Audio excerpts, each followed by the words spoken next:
boring brands for sleep. Why Coca-Cola's secret recipe was actually a Victorian cocaine conspiracy.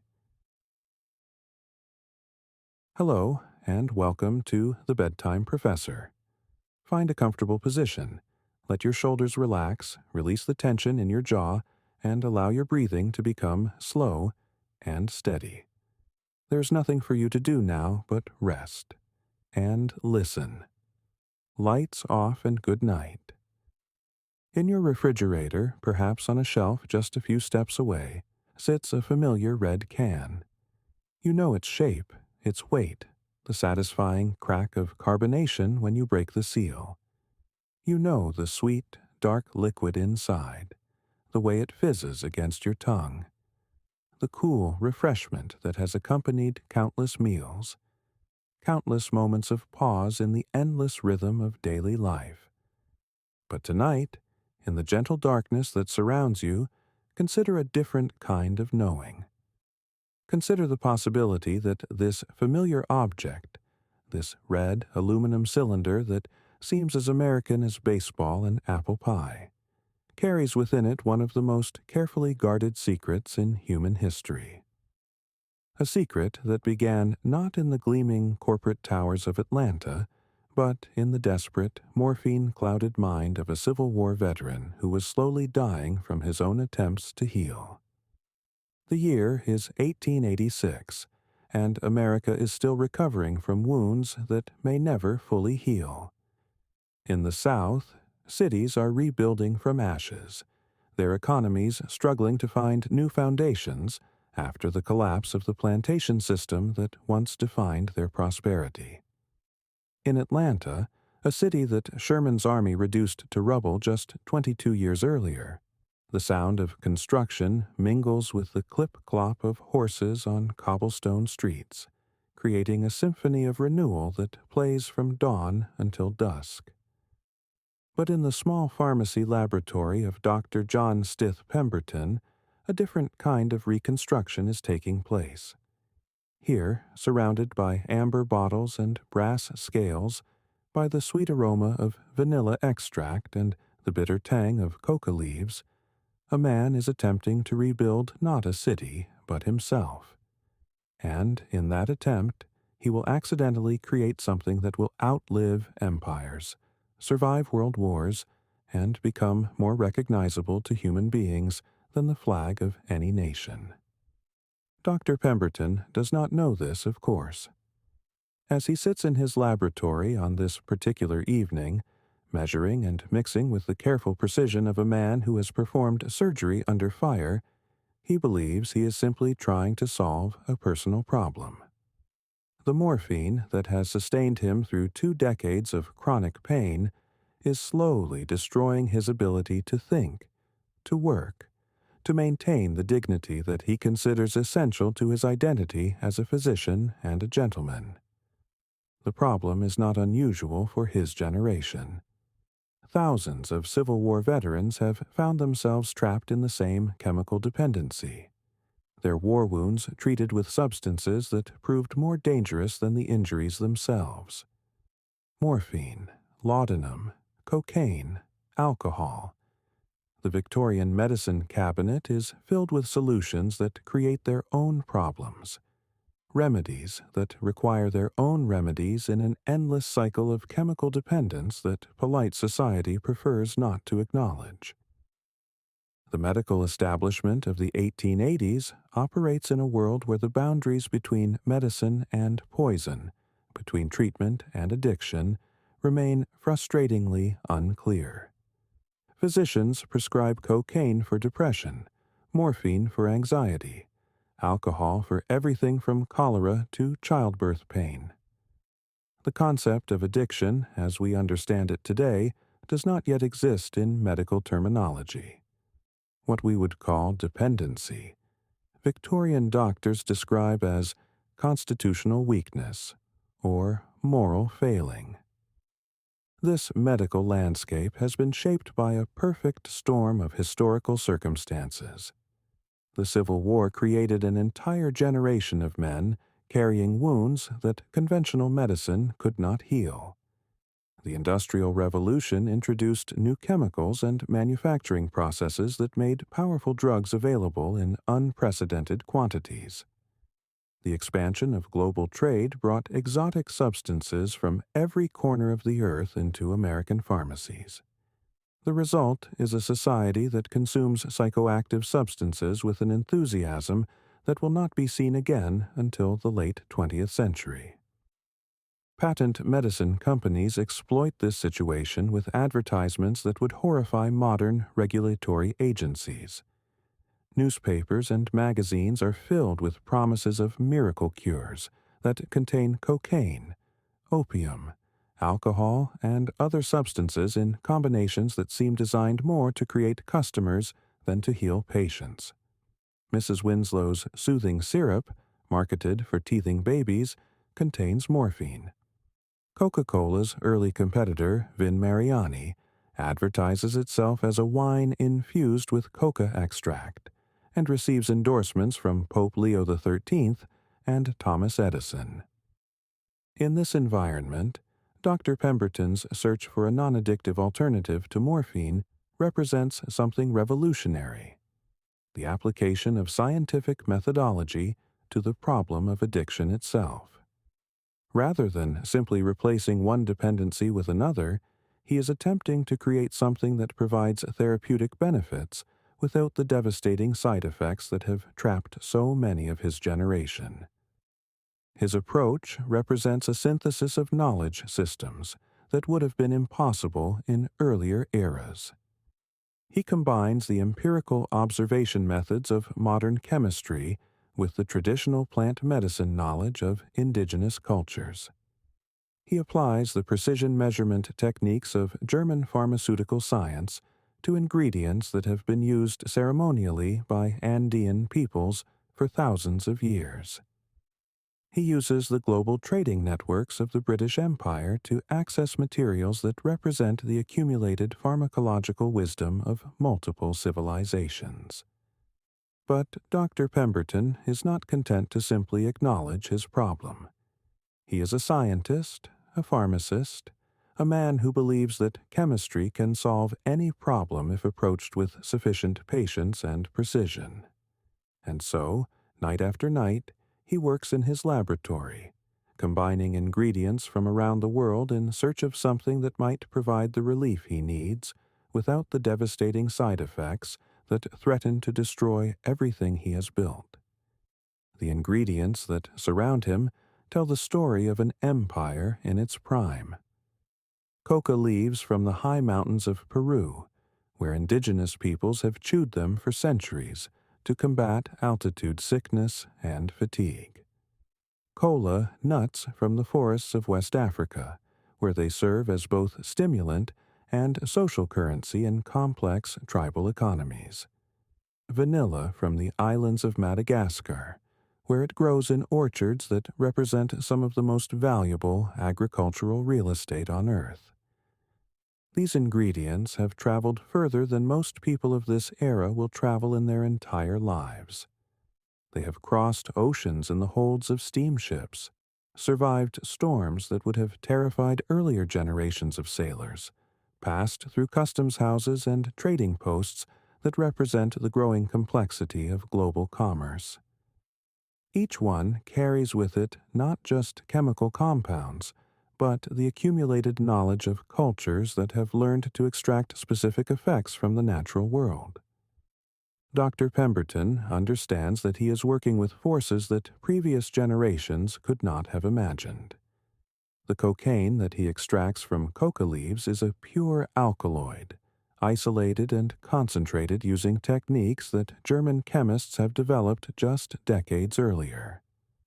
The caffeine in the cola nuts represents a level of chemical understanding that would have seemed like magic to physicians of the previous century. The essential oils that he blends with such care are the products of distillation processes that represent centuries of accumulated knowledge about how to capture and preserve the essence of living plants. But what Dr. Pemberton does not understand, what he cannot understand, given the limitations of 19th century knowledge, is that he is creating something unprecedented in human history.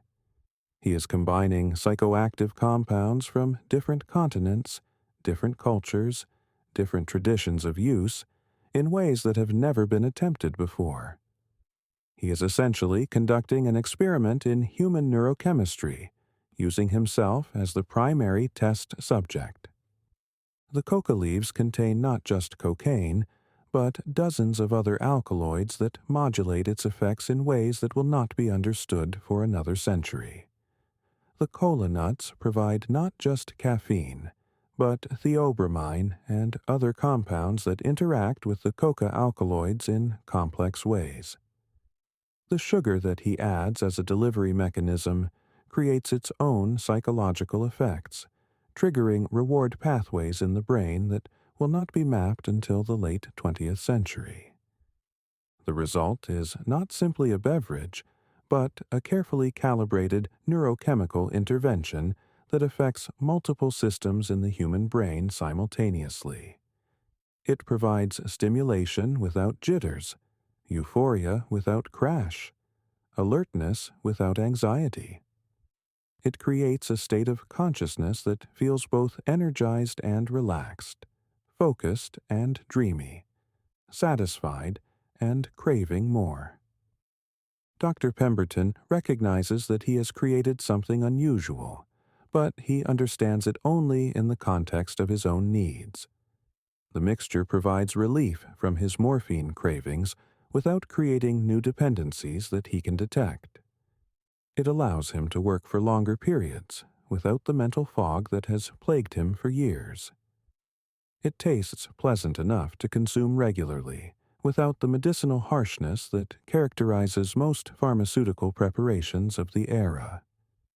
What he does not recognize is that he has accidentally solved one of the fundamental challenges of the emerging consumer economy: how to create a product that consumers will want to purchase repeatedly, not out of necessity, but out of genuine desire.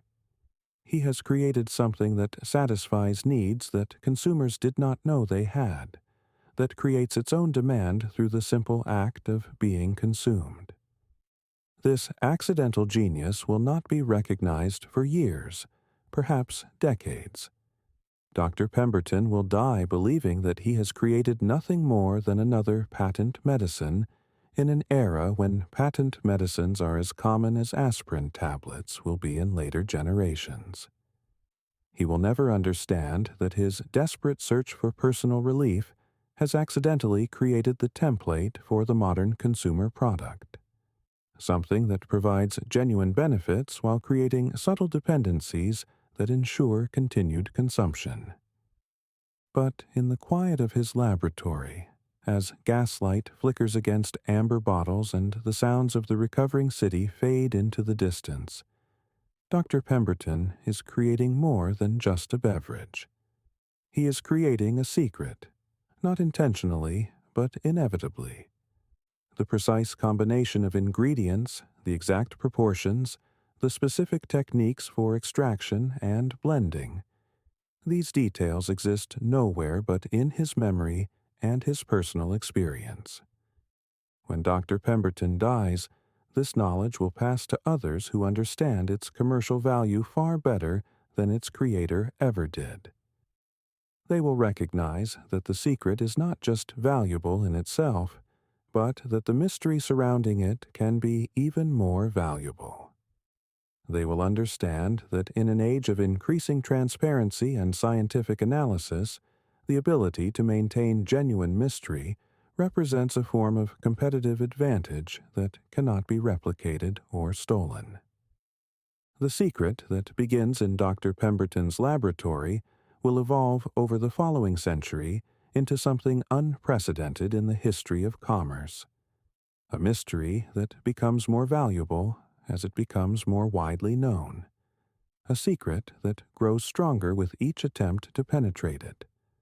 A formula that transcends its chemical composition to become a kind of cultural DNA that replicates itself across generations and continents. But tonight, in 1886, none of this has happened yet.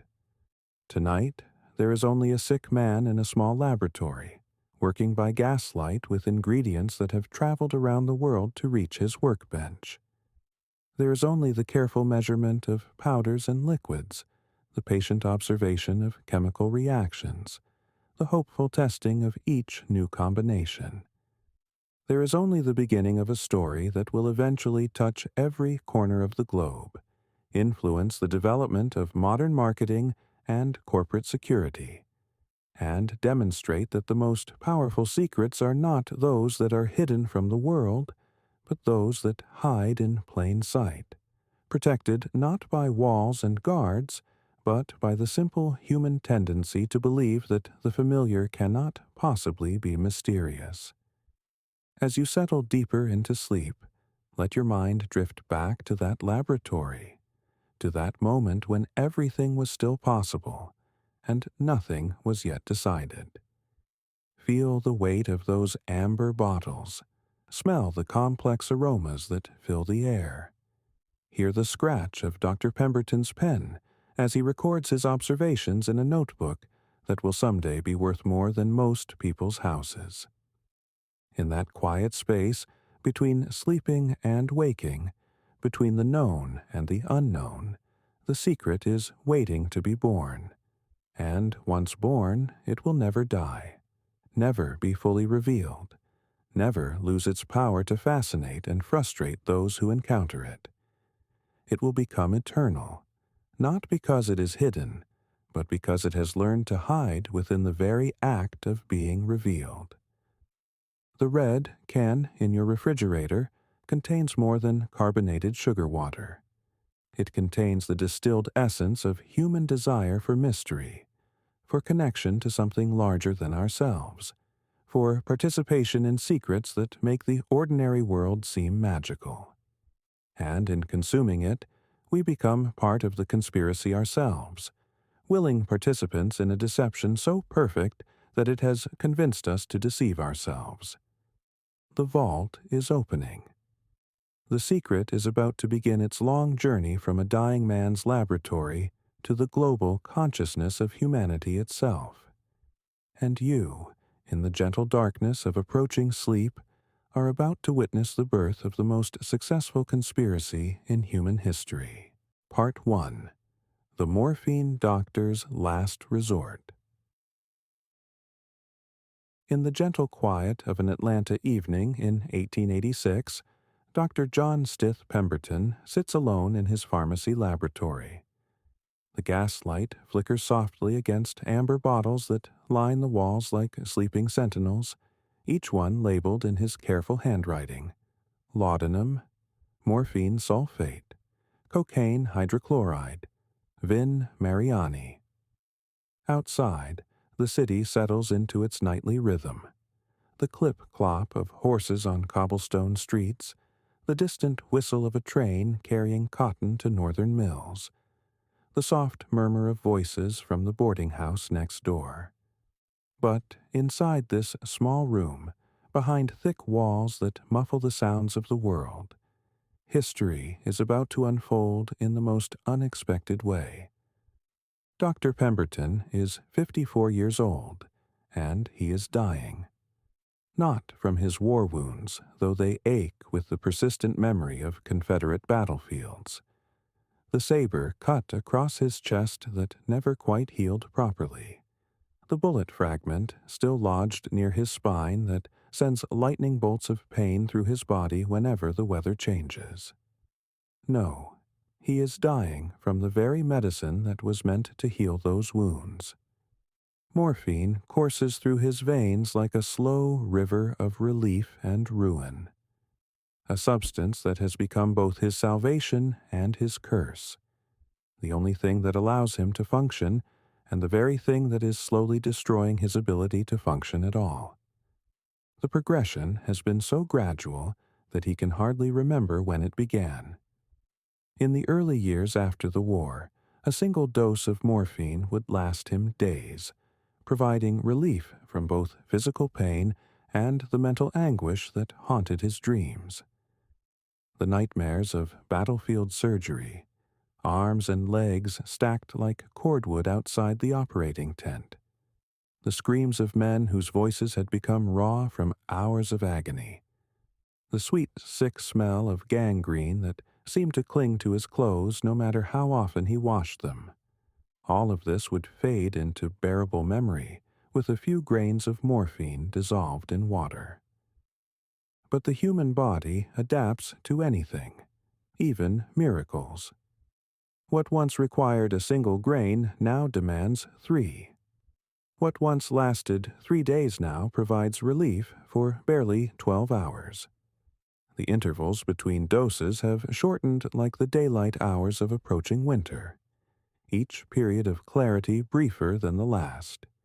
Each return to need more urgent and demanding than before. Dr. Pemberton has kept meticulous records of his consumption, approaching his own addiction with the same scientific rigor he once applied to treating wounded soldiers. The numbers tell a story that terrifies him. His daily requirement has increased by approximately 15% each year since 1866. At this rate, he calculates, he will either die from overdose or be unable to afford his habit within 5 years. Probably sooner. The financial burden alone would be crushing for most people. Morphine costs $3 per ounce in Atlanta, more than many workers earn in a week.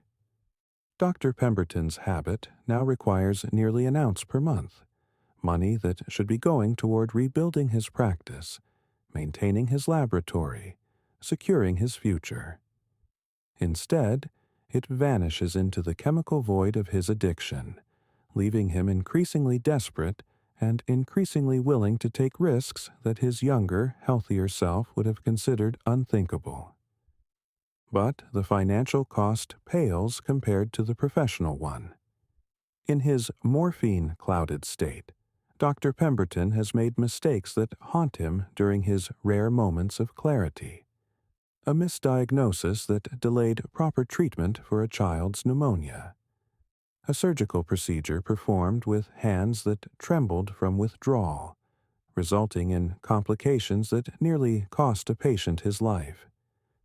These errors accumulate in his memory like stones in a gathering avalanche, each one adding weight to the conviction that he must find an alternative to morphine or abandon medicine entirely. The path to this moment began 20 years ago, in a field hospital outside Atlanta, where Dr. Pemberton served as a Confederate Army surgeon. The year was 1865, and the war was ending badly for the South. Wounded soldiers arrived faster than he could treat them, their bodies torn by the new rifled muskets that created wounds unlike anything previous generations of doctors had encountered. The traditional remedies, whiskey for pain, opium for severe cases, proved inadequate for the scale of suffering that modern warfare had created. It was then that Dr. Pemberton first encountered morphine, the miraculous new derivative of opium that German chemists had isolated just decades earlier. A single grain of morphine could provide relief equivalent to 10 grains of raw opium, but with greater precision and fewer side effects. For a battlefield surgeon working 18-hour days with inadequate supplies, morphine seemed like a gift from heaven, a way to ease suffering that had previously been beyond the reach of medical science. Dr. Pemberton administered morphine to hundreds of soldiers during those final months of the war. He watched it transform men writhing in agony into peaceful sleepers, saw it allow surgeons to perform amputations that would have been impossible without anesthesia, witnessed it provide dignity to dying men who might otherwise have spent their final hours screaming. But he also began to notice something troubling. Soldiers who received morphine for extended periods seemed to develop a need for it that went beyond their physical injuries. When Dr. Pemberton himself was wounded, a saber cut that sliced through muscle and grazed bone, he naturally turned to the medicine he had been administering to others. The relief was immediate and profound, not just from the physical pain, but from the mental anguish of watching a civilization collapse around him. Morphine provided a buffer against the horror of war, a way to maintain the emotional distance necessary for a doctor to function in impossible circumstances. The war ended, but Dr. Pemberton's need for morphine did not. What had begun as medical treatment had evolved into something more complex, a chemical dependency that he understood intellectually but could not overcome through willpower alone. By 1886, 20 years after his first dose, Dr. Pemberton requires morphine, not just to manage his old war wounds, but to function at all. Without it, he experiences nausea, tremors, sweating, and a crushing anxiety that makes even simple tasks impossible. This is the context in which Dr. Pemberton sits in his laboratory tonight, working by gaslight with ingredients that most people would consider exotic or dangerous. But Dr. Pemberton is not most people. He is a trained pharmacist, a veteran of battlefield medicine, and a man who has spent decades studying the effects of various substances on the human nervous system. If anyone can find an alternative to morphine, it is him. The doctor's hands move slowly, methodically, as he works with his bottles and powders. These hands have performed surgery under fire, mixed medicines for dying men, and trembled with withdrawal when morphine was unavailable. Tonight, they are steady. He took his evening dose an hour ago, enough to calm the shaking but not enough to cloud his judgment. There is no urgency here, no dramatic revelation waiting to burst forth. There is only the quiet desperation of a man who has spent months, perhaps years, searching for an alternative to the drug that is slowly killing him. On his workbench sits a curious collection of ingredients, each one representing weeks or months of research, correspondence with suppliers, and careful experimentation. Coca leaves from Peru, dark and oval, shipped across an ocean in wooden crates marked for medicinal purposes only. These leaves have traveled further than most people of this era will travel in their entire lives, carried by steamship from the port of Callao, through the Panama Canal, up the Atlantic coast to New York, then by rail to Atlanta. Each leaf contains a complex mixture of alkaloids, the most important of which is cocaine, a substance that German chemist Albert Niemann isolated from coca leaves just 26 years ago. Cola nuts from West Africa, roasted to a rich brown and ground into powder that releases a bitter, earthy aroma when disturbed. These nuts contain caffeine in concentrations higher than coffee beans, along with theobromine and other stimulants that African peoples have used for centuries to maintain energy during long journeys. The nuts arrived in Atlanta through an equally complex chain of commerce, harvested in the forests of what is now Ghana, traded at coastal markets, shipped to European ports, then re-exported to America as part of the growing trade in exotic botanical medicines. Sugar syrup, thick and golden, made from Louisiana cane sugar that was processed in New Orleans refineries using techniques perfected in the Caribbean sugar islands.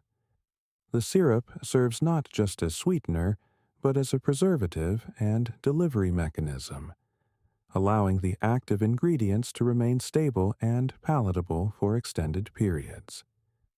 And a collection of oils and extracts that will soon combine in ways that Dr. Pemberton himself does not yet fully understand. Vanilla extract from Madagascar, lemon oil from Sicily, orange oil from Spain, nutmeg oil from Indonesia, cinnamon oil from Ceylon. Each one represents a global supply chain that spans continents and cultures, bringing together the botanical wealth of the world in a single laboratory in post-war Atlanta. The coca leaves fascinate him most of all. He has read everything available about their use by Andean peoples, how they chew them for energy during long mountain journeys, how they brew them into tea for altitude sickness, how they consider them sacred plants that connect the physical and spiritual worlds. He has studied the work of Angelo Mariani, the French chemist who created Vin Mariani, a wine infused with coca extract that has become popular among European intellectuals, and even, it is said, Pope Leo XIII himself, who carries a hip flask of Mariani's wine and has awarded the inventor a Vatican gold medal. But Dr. Pemberton has also read the medical literature emerging from Europe about cocaine's effects on the human nervous system. Dr. Karl Kahler's experiments with cocaine as a local anesthetic.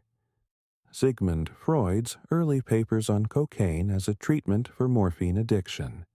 Papers that Dr. Pemberton finds particularly intriguing, given his own circumstances.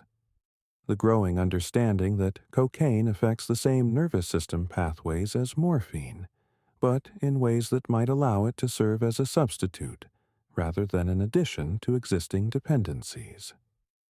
Dr. Pemberton faces a problem that Mariani did not, however.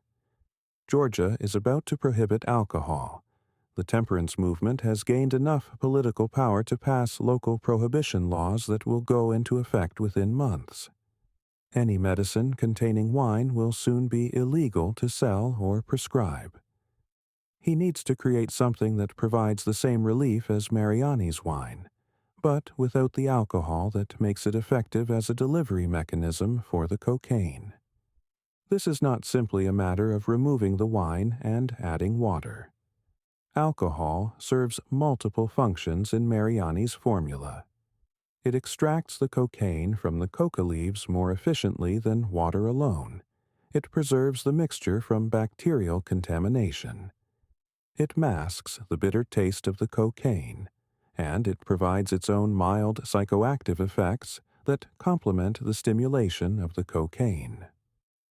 Creating a non-alcoholic version requires solving each of these problems independently. Night after night, Dr. Pemberton experiments. The process is slow, almost meditative, a welcome contrast to the urgency and chaos that characterized his war years. He soaks the coca leaves in alcohol overnight, allowing their essence to seep into the liquid like tea steeping in hot water, but with chemical processes that are far more complex. The alcohol breaks down the cellular structure of the leaves, releasing not just cocaine but dozens of other alkaloids, oils, and compounds that contribute to the overall effect. In the morning, he strains the mixture through fine cloth, removing the plant material and leaving behind a dark green liquid that tastes intensely bitter and provides an immediate sensation of numbness on the tongue.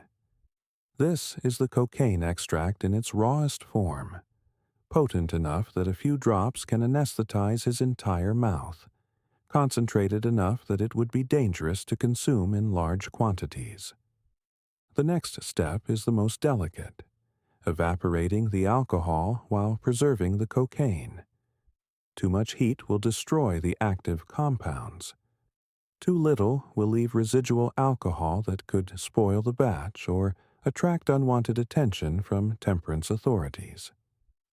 Dr. Pemberton has developed a technique that involves gentle warming over a water bath, stirring constantly, monitoring the consistency and aroma as the alcohol slowly evaporates and leaves behind a dark, syrupy concentrate that contains the plant's most potent compounds. This concentrate tastes harsh, bitter, almost medicinal in its intensity. It provides the desired stimulation, a clarity of thought and energy that reminds Dr. Pemberton of his morphine-free days. But it is far too unpleasant to consume regularly. The challenge now is to create a delivery system that makes the medicine palatable without compromising its effectiveness. He adds sugar syrup to soften the bitterness, experimenting with different ratios until he finds a balance that masks the harsh edges without overwhelming the subtle complexity of the coca extract. Cola nut powder provides additional stimulation and a complementary flavor that seems to enhance rather than compete with the coca. Vanilla extract from Madagascar brings warmth and richness. Lemon oil from Sicily adds brightness that cuts through the sweetness. Orange oil from Spain contributes complexity and depth.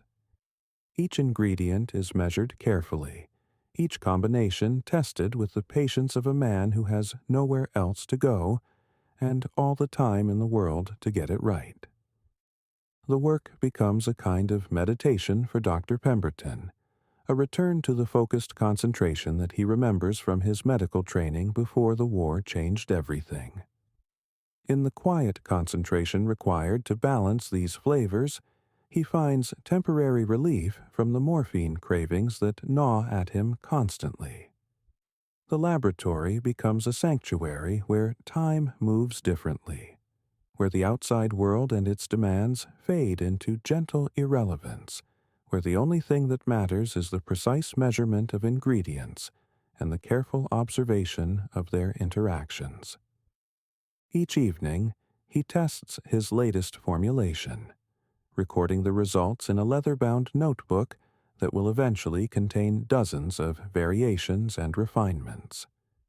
Too much coca extract, and the mixture becomes unpleasantly stimulating, causing jitters and anxiety. Too little, and it provides no relief from his morphine cravings. Too much sugar, and it becomes cloying. Too little, and the bitterness overwhelms everything else. The oils must be balanced precisely. Too much vanilla, and it tastes like dessert. Too much lemon, and it becomes harsh and acidic.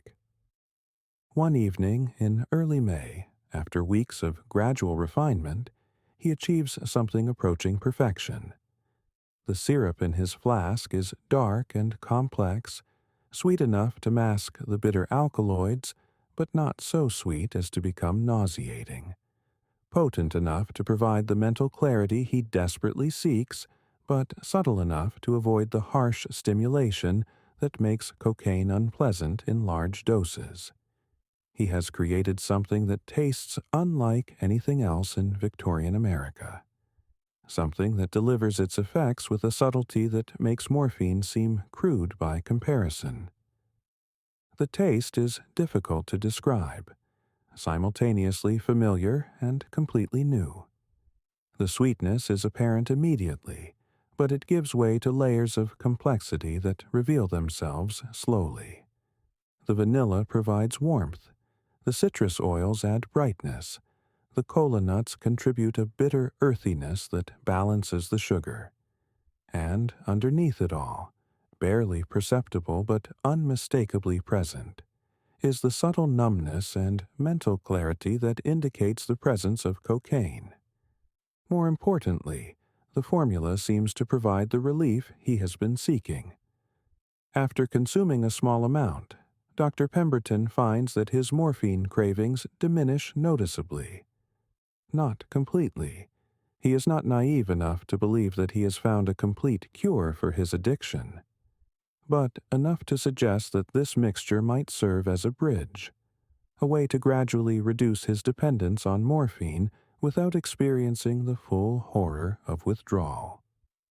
The next morning, May 8, 1886, Dr. Pemberton carries a jug of his syrup to Jacob's Pharmacy, just 5 blocks from his laboratory. The walk is unhurried, peaceful, a pleasant stroll through the recovering city that has become his home. The spring air is warm, but not yet oppressive. The dogwood trees are blooming, and the sound of construction suggests a city rebuilding itself after the devastation of war.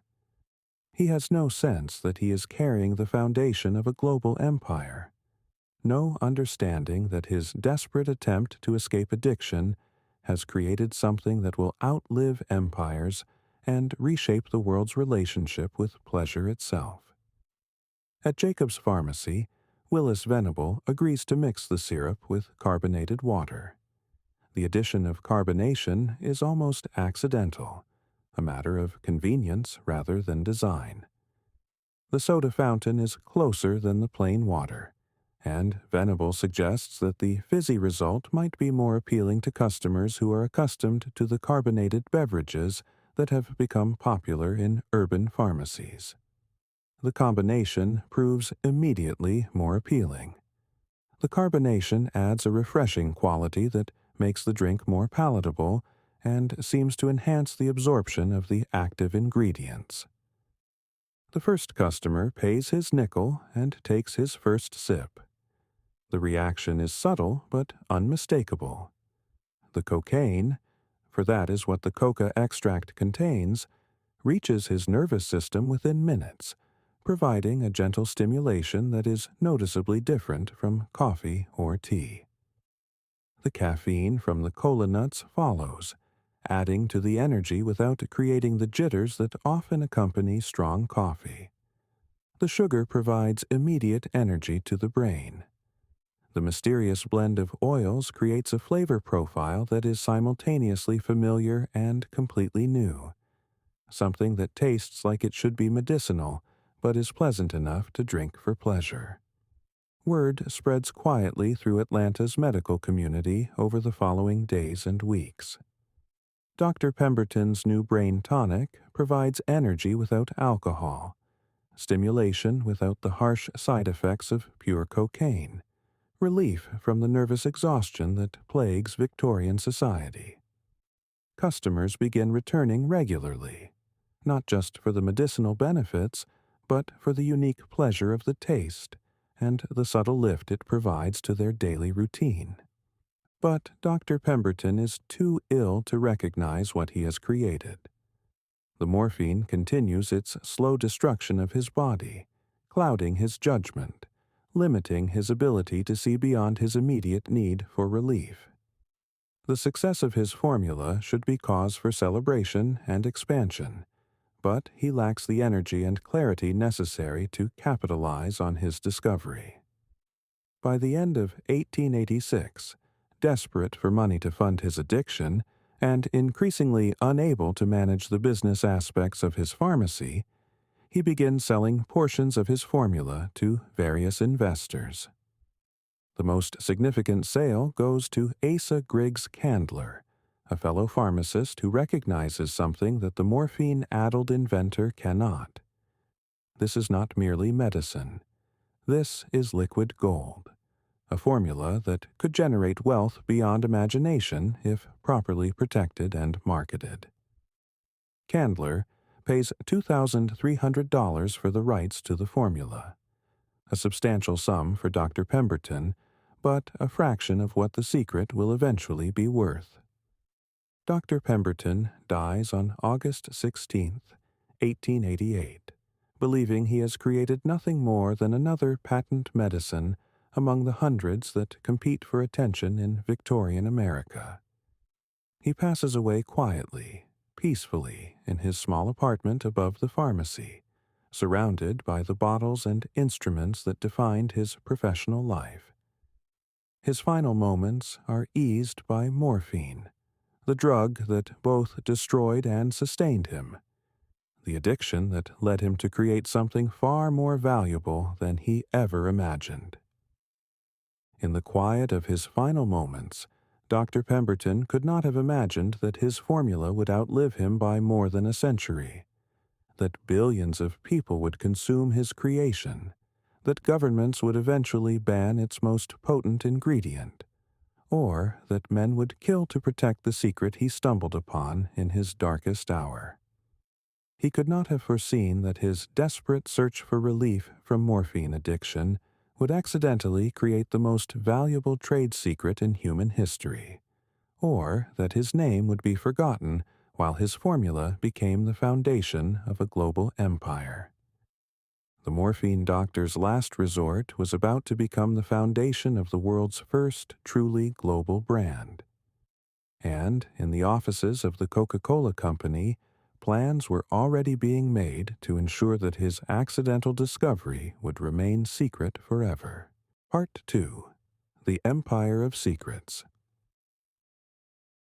In the quiet of a Sunday morning in 1891, Asa Griggs Candler sits in his study, surrounded by ledgers and contracts that chronicle the most remarkable business transformation in American history. Sunlight filters through lace curtains, casting gentle patterns across the mahogany desk where the future of a secret empire is being written in careful, methodical handwriting. The house is silent, except for the distant sound of church bells calling the faithful to worship. But Candler has more pressing devotions this morning. Candler is a man of patience, a quality that has served him well in the 5 years since he first tasted Dr. Pemberton's remarkable creation. Born into poverty in rural Georgia, he has spent his life understanding that true wealth comes not from what you sell, but from what you keep hidden. At 40 years old, he has already built the largest drugstore in Atlanta through careful observation, meticulous planning, and an almost supernatural ability to recognize profitable opportunities before others even notice they exist. But Coca-Cola represents something unprecedented in his experience. Not just a profitable product, but a formula that seems to create its own demand. In the 5 years since he acquired the rights from the dying doctor. Pemberton, Candler has watched sales grow from a few dozen servings per day to several thousand. More importantly, he has observed something that fascinates and slightly disturbs him. Customers do not simply enjoy Coca-Cola, they seem to need it. This morning, Candler is reviewing reports from his expanding network of distributors, and the patterns he sees confirm his growing suspicions about the true nature of Dr. Pemberton's creation. Customers who try Coca-Cola once almost invariably return within a few days. Those who drink it regularly become noticeably agitated when it is unavailable. Store owners report that customers will walk past competing beverages to specifically request Coca-Cola, even when it costs more than alternatives. These are not the consumption patterns of a normal beverage. They suggest something more powerful, more fundamental, a product that satisfies not just thirst or taste preferences, but some deeper physiological need. Candler understands as doctor. Pemberton never did that he possesses something far more valuable than a popular drink. He owns a formula that creates its own market, its own demand, its own empire of dependent consumers. But this realization brings both opportunity and danger.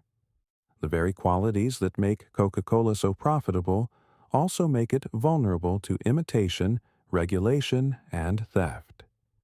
If competitors could analyze and replicate the formula, they could capture the market that Candler has spent years building.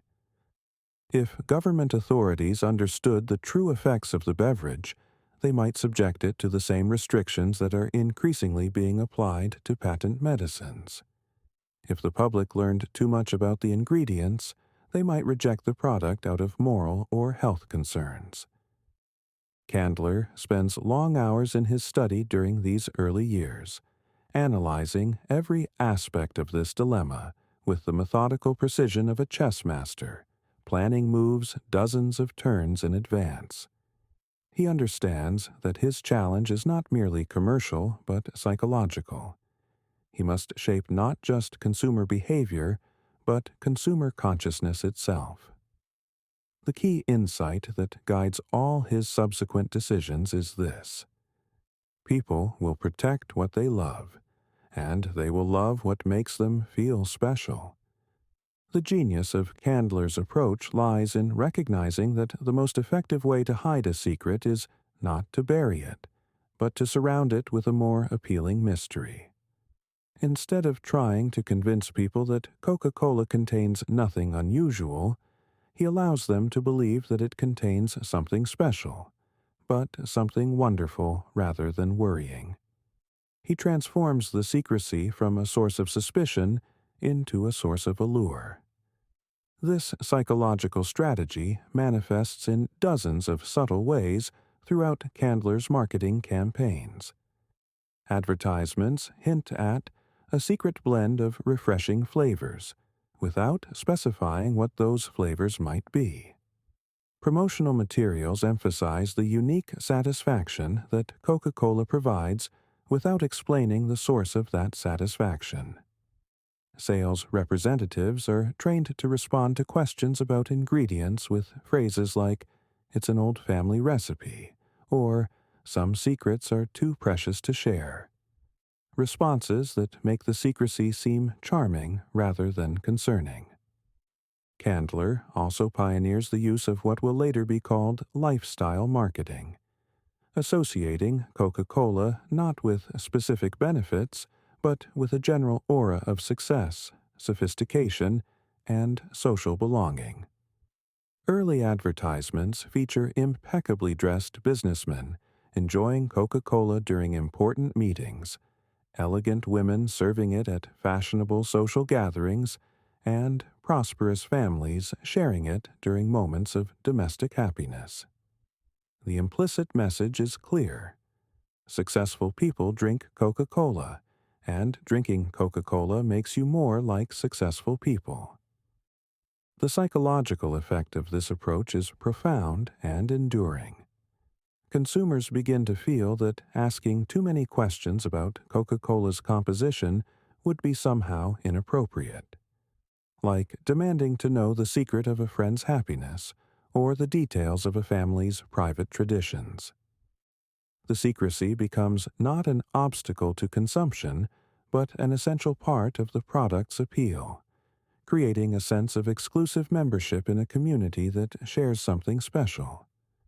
The solution, Candler realizes, is not to hide Coca-Cola's effects. They are too obvious to conceal, but to obscure their source. He must create a mythology around the formula that satisfies public curiosity while protecting the essential secrets. He must build a business empire that appears transparent while remaining fundamentally opaque. He must establish Coca-Cola as an American institution while ensuring that its most important secrets remain locked away from American scrutiny. The first step is to consolidate control over the formula itself. When Candler acquired the rights from Dr. Pemberton in 1888, he discovered that the dying inventor had sold partial rights to several other investors, creating a complex web of competing claims and shared knowledge. Over the next 3 years, Candler systematically buys out these other investors, sometimes paying far more than their shares are worth, sometimes using legal pressure to force sales, sometimes simply waiting for financial difficulties to make his offers irresistible. By 1891, Candler owns complete rights to the Coca-Cola formula, but he also owns something more valuable: exclusive knowledge of how to produce it correctly. Dr. Pemberton's written instructions were deliberately vague, omitting crucial details about timing, temperature, and proportions that could only be learned through experience. The other investors had purchased rights to a formula they could not successfully replicate, while Candler had spent years working directly with Dr. Pemberton to master the subtle art of coca extract preparation. This exclusive knowledge becomes the foundation of Candler's security strategy. Rather than simply hiding the formula, he makes it impossible to steal by ensuring that the complete process exists only in his memory and the memory of a few trusted associates. The written formula that he locks in his vault contains only the basic ingredients and approximate proportions, enough to identify the drink if necessary, but not enough to replicate it successfully.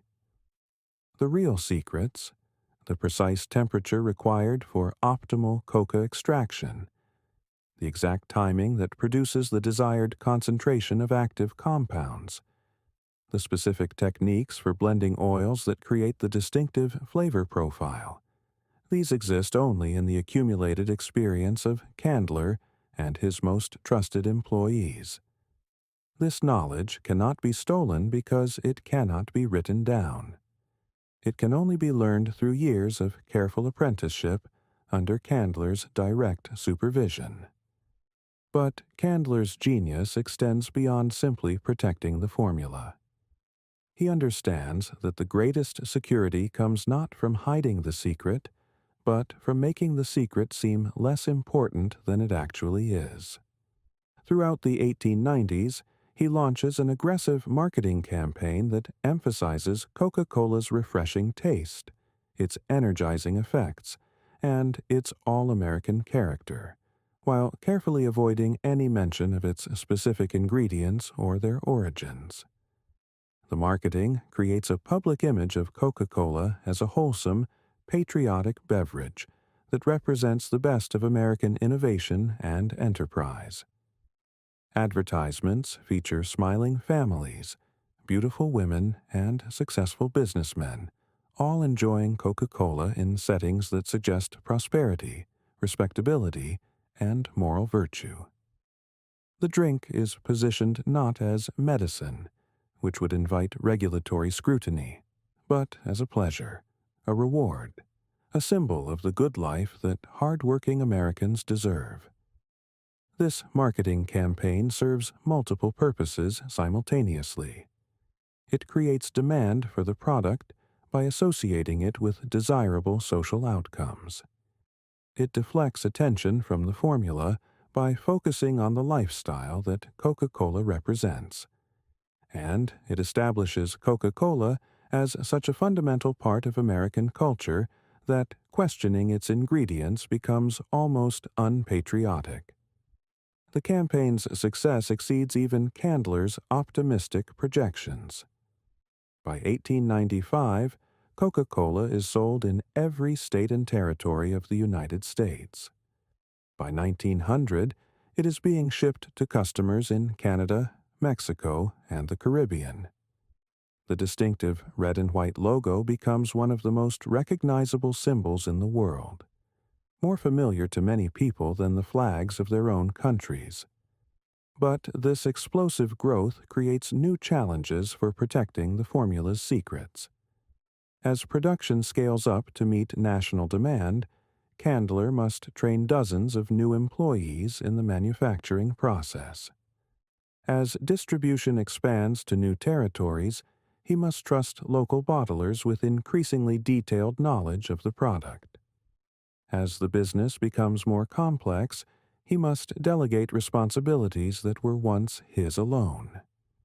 Each expansion of the business represents a potential security breach. Each new employee who learns a part of the process becomes a possible source of leaks. Each bottler who receives concentrated syrup becomes a potential competitor who might attempt reverse engineering. Candler responds to these challenges by developing what will become the template for corporate secrecy in the modern era: compartmentalization. Rather than teaching any individual the complete process, Candler divides the manufacturing into separate stages, each handled by different teams who know only their specific responsibilities. The coca extraction is performed by one group, the oil blending by another, the final mixing by a third.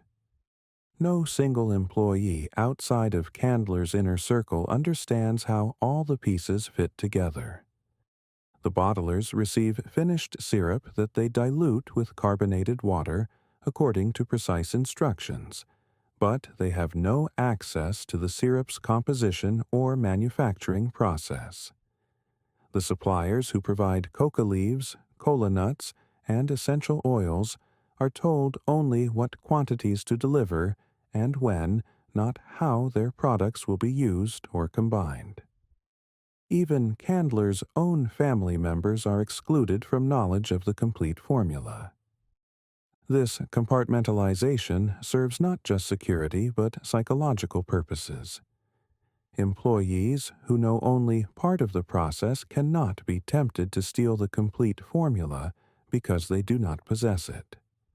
Competitors who might attempt industrial espionage find that capturing any individual piece of information provides little advantage.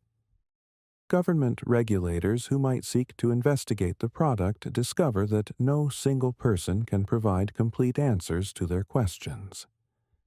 But the most elegant aspect of Candler's security system is how it turns the very success of Coca-Cola into additional protection for its secrets.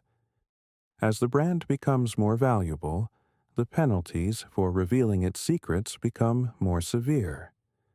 Employees who might be tempted to sell information to competitors realize that doing so would destroy the very company that provides their livelihood.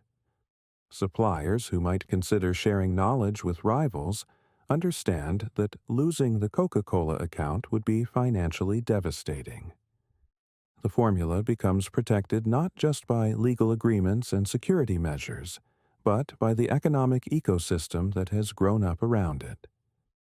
Thousands of people now depend on Coca-Cola's continued success for their prosperity, creating a vast network of individuals who have powerful incentives to protect the secrets that sustain their world. By the turn of the century, Candler has achieved something unprecedented in business history. He has created a secret that protects itself.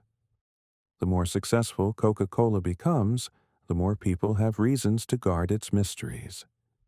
The more widely it is distributed, the more difficult it becomes for any individual to threaten its security. The more American it appears, the less likely anyone is to question its fundamental nature. In 1899, Candler makes a decision that will prove to be either brilliant or catastrophic. He sells the bottling rights to Coca-Cola for the sum of $1 to two Chattanooga businessmen, Benjamin Thomas and Joseph Whitehead. The contract grants them exclusive rights to bottle and sell Coca-Cola throughout most of the United States in perpetuity, in exchange for purchasing syrup exclusively from Candler's company. The decision appears financially foolish. Candler is essentially giving away the most lucrative part of his business for almost nothing. But the arrangement serves his security needs perfectly.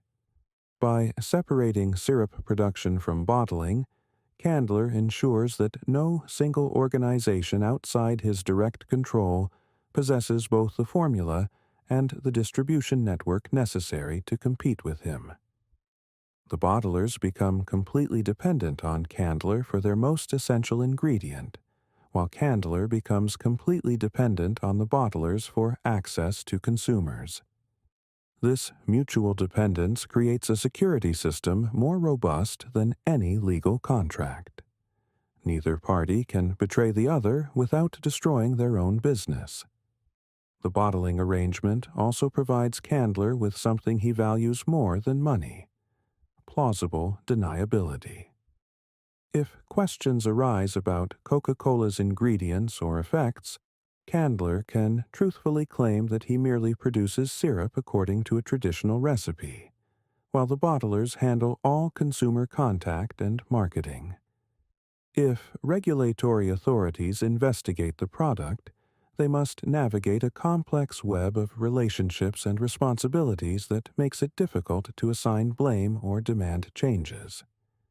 But perhaps most importantly, the bottling system allows Candler to maintain the illusion that Coca-Cola is a simple, traditional beverage, rather than a sophisticated chemical product. The bottlers operate small, local businesses that appear to be extensions of traditional pharmacy soda fountains. Their operations look wholesome, familiar, and thoroughly American, deflecting attention from the industrial-scale chemical processing that actually produces the syrup they depend on. As the 19th century draws to a close, Asa Candler has transformed Dr. Pemberton's desperate experiment into something far more powerful than either man could have imagined. Coca-Cola is no longer just a beverage. It is a cultural institution, an economic empire, and a masterpiece of corporate secrecy that will serve as a model for protecting trade secrets in the modern era.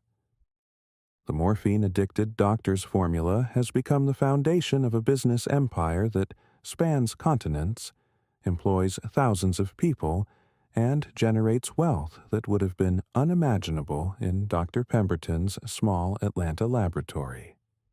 But the true genius of Candler's achievement lies not in the money he has made, but in the secrets he has kept.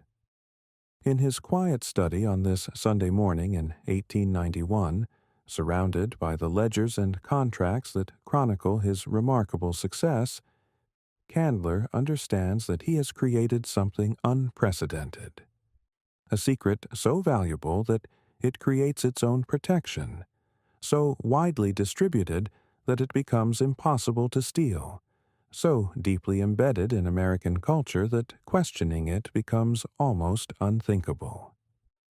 The vault that once held Dr. Pemberton's simple formula now contains something far more complex.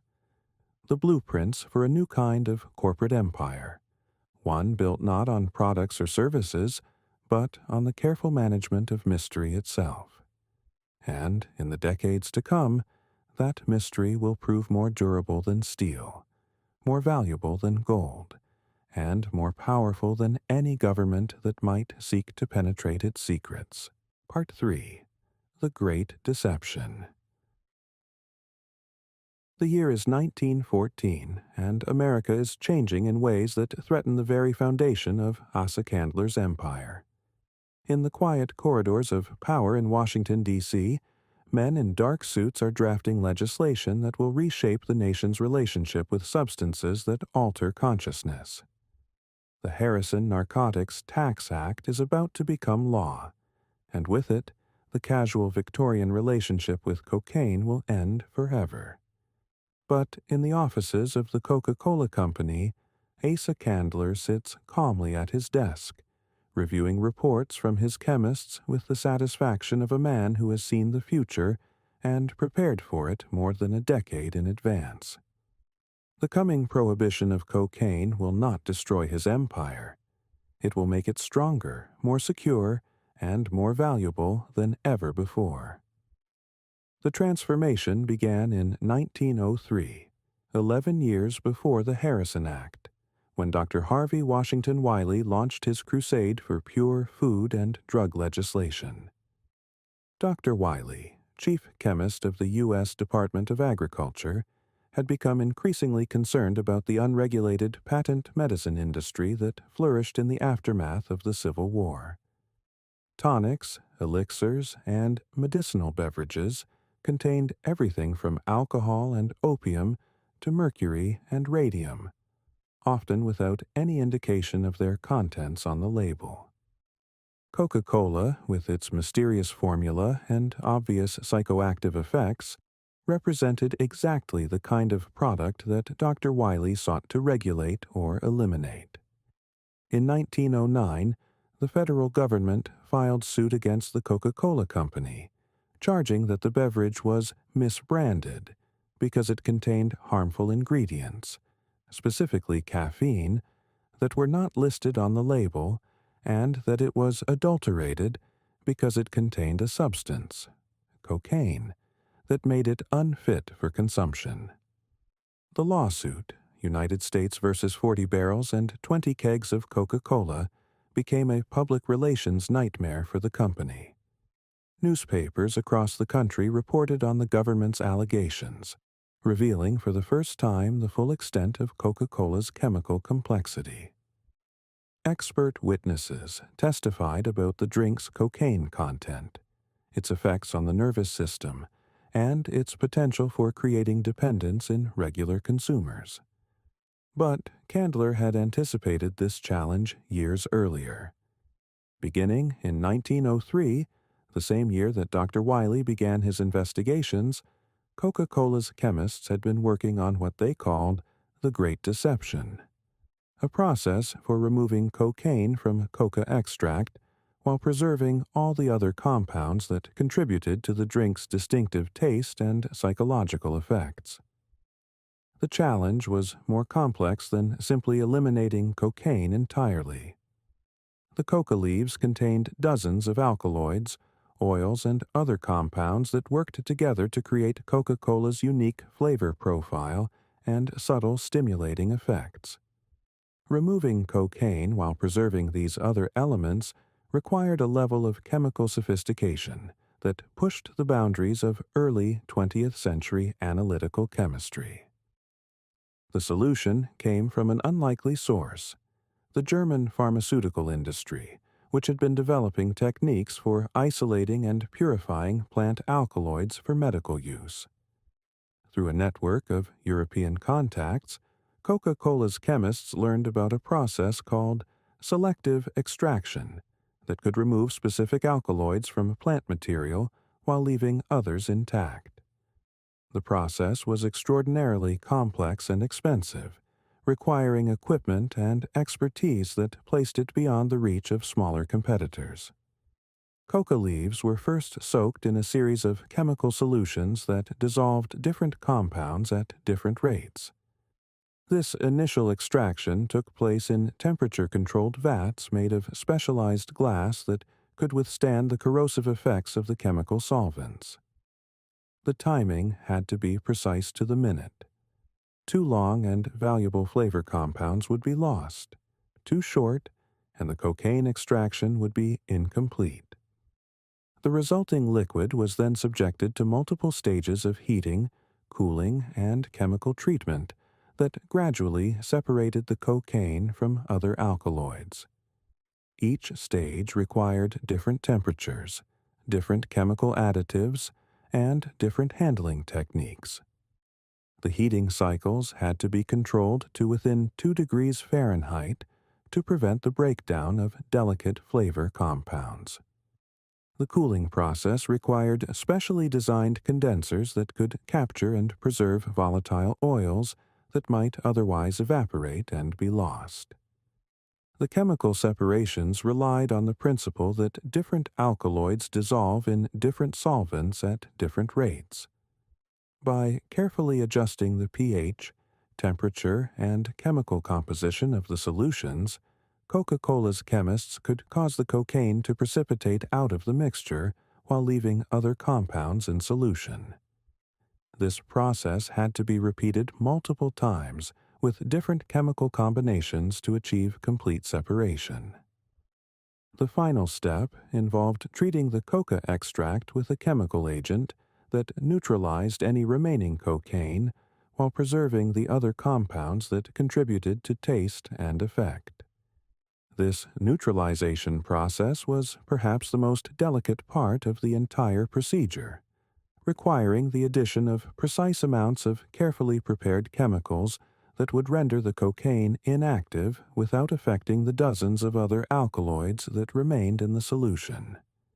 The entire process, from initial leaf preparation to final neutralization, took nearly 2 weeks to complete and required constant monitoring by trained chemists.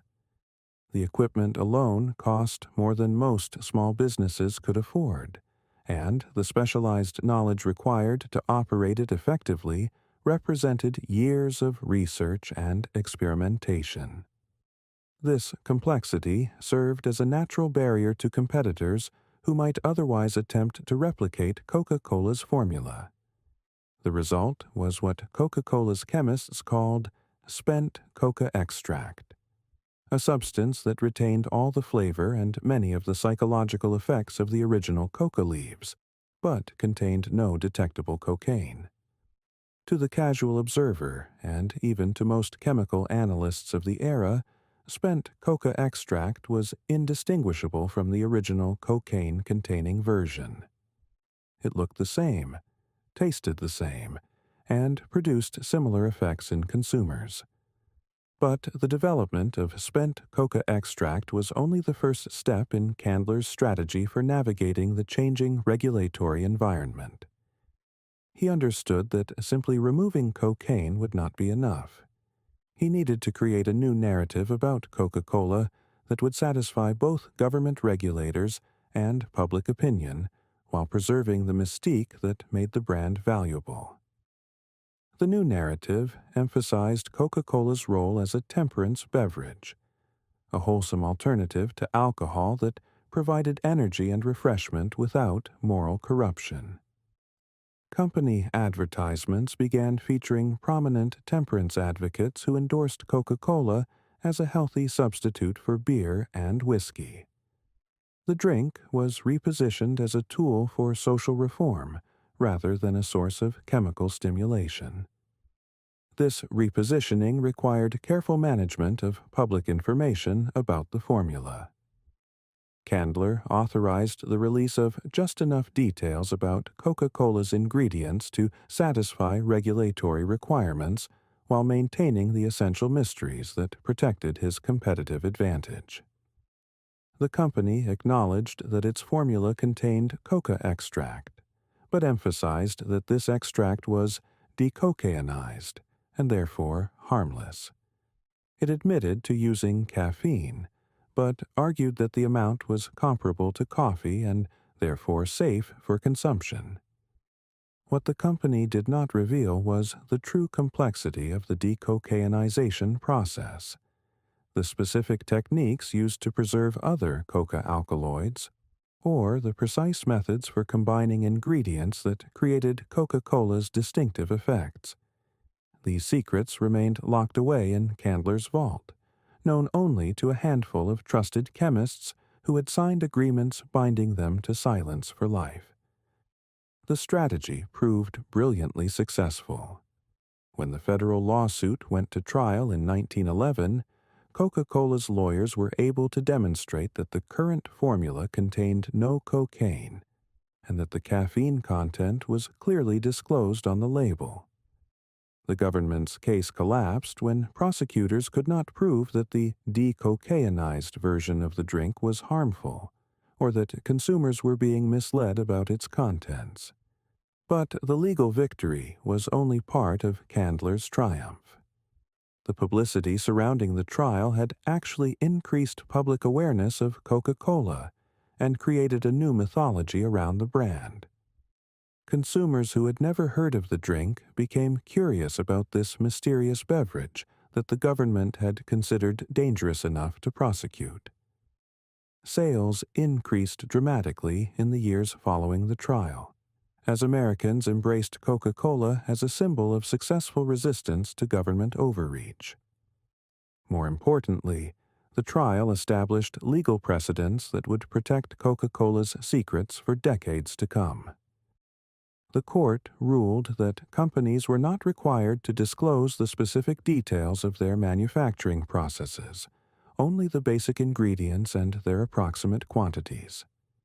This ruling meant that Coca-Cola could continue to protect its most valuable secrets while satisfying legal requirements for transparency. The decocainization process also provided Candler with a new source of revenue that would prove almost as valuable as Coca-Cola itself. The cocaine that was extracted from coca leaves did not simply disappear. It was sold to pharmaceutical companies for use in medical procedures. Cocaine remained legal for medical use throughout the Prohibition era, and demand from hospitals and dentists provided a steady market for the byproducts of Coca-Cola production. This medical cocaine business created what economists would later recognize as a perfect example of vertical integration. Coca-Cola controlled the entire supply chain from coca leaf importation through cocaine extraction to final product distribution. The company made money from selling Coca-Cola to consumers, spent coca extract to bottlers, and medical cocaine to pharmaceutical companies. Every part of the coca leaf was monetized, creating multiple revenue streams from a single agricultural input. But perhaps most importantly, the medical cocaine business provided Coca-Cola with a legitimate reason to maintain its exclusive relationships with Peruvian coca suppliers. As long as the company needed large quantities of coca leaves for medical cocaine production, it could justify the complex import arrangements and special government permits that gave it preferential access to the world's highest quality coca crops.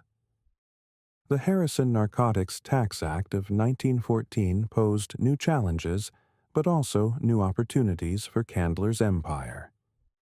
The law required companies that handled cocaine to register with the federal government, pay special taxes, and submit to regular inspections. For most businesses, these requirements would have been prohibitively expensive and intrusive. But for Coca-Cola, which already maintained elaborate security systems around its coca processing operations, the new regulations simply formalized existing practices. Registration as a cocaine handler actually provided Coca-Cola with additional legal protection for its secrets. Government inspectors who visited the company's facilities were bound by federal confidentiality laws that prevented them from sharing information about what they observed. This meant that Coca-Cola's manufacturing processes were now protected not just by corporate security measures, but by federal law. The company's registered status also made it much more difficult for competitors to enter the coca extract business. The licensing requirements, special taxes, and security standards created barriers to entry that effectively gave Coca-Cola a monopoly on legal coca processing in the United States. Any company that wanted to create a competing product using coca extract would have to navigate the same regulatory maze that Coca-Cola had already mastered. But the most elegant aspect of Candler's strategy was how it turned regulatory compliance into a competitive advantage. By embracing government oversight and positioning Coca-Cola as a law-abiding, socially responsible company, Candler made it politically impossible for regulators to take actions that would harm his business. Government officials who had initially viewed Coca-Cola with suspicion came to see it as a model of corporate citizenship. The transformation was complete by 1920, when the 18th Amendment prohibited the manufacture and sale of alcoholic beverages throughout the United States. Coca-Cola, which had begun as a substitute for alcohol, now found itself in a market where its original competitor had been eliminated entirely. The temperance movement that had once threatened to regulate Coca-Cola out of existence had instead created the perfect environment for its expansion. During the 13 years of Prohibition, Coca-Cola sales exploded as Americans sought legal alternatives to beer and whiskey. The company's network of bottlers expanded into every corner of the country, bringing the distinctive taste of spent coca extract to communities that had never experienced anything like it. By the time Prohibition ended in 1933, Coca-Cola had become so deeply embedded in American culture that it was virtually impossible to imagine life without it. The irony was not lost on Candler, who by then had sold his interest in the company but continued to follow its progress with satisfaction.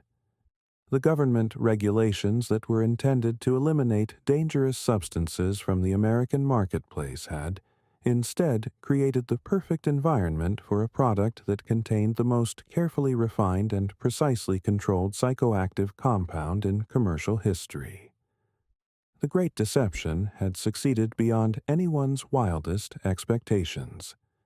Coca-Cola had transformed itself from a cocaine-containing patent medicine into a wholesome American beverage without losing any of its essential appeal to consumers. The spent coca extract provided all the psychological effects that made the drink irresistible, while the decocainization process provided legal protection against regulatory interference. But the most remarkable aspect of the transformation was how it had been accomplished without any significant change in the consumer experience.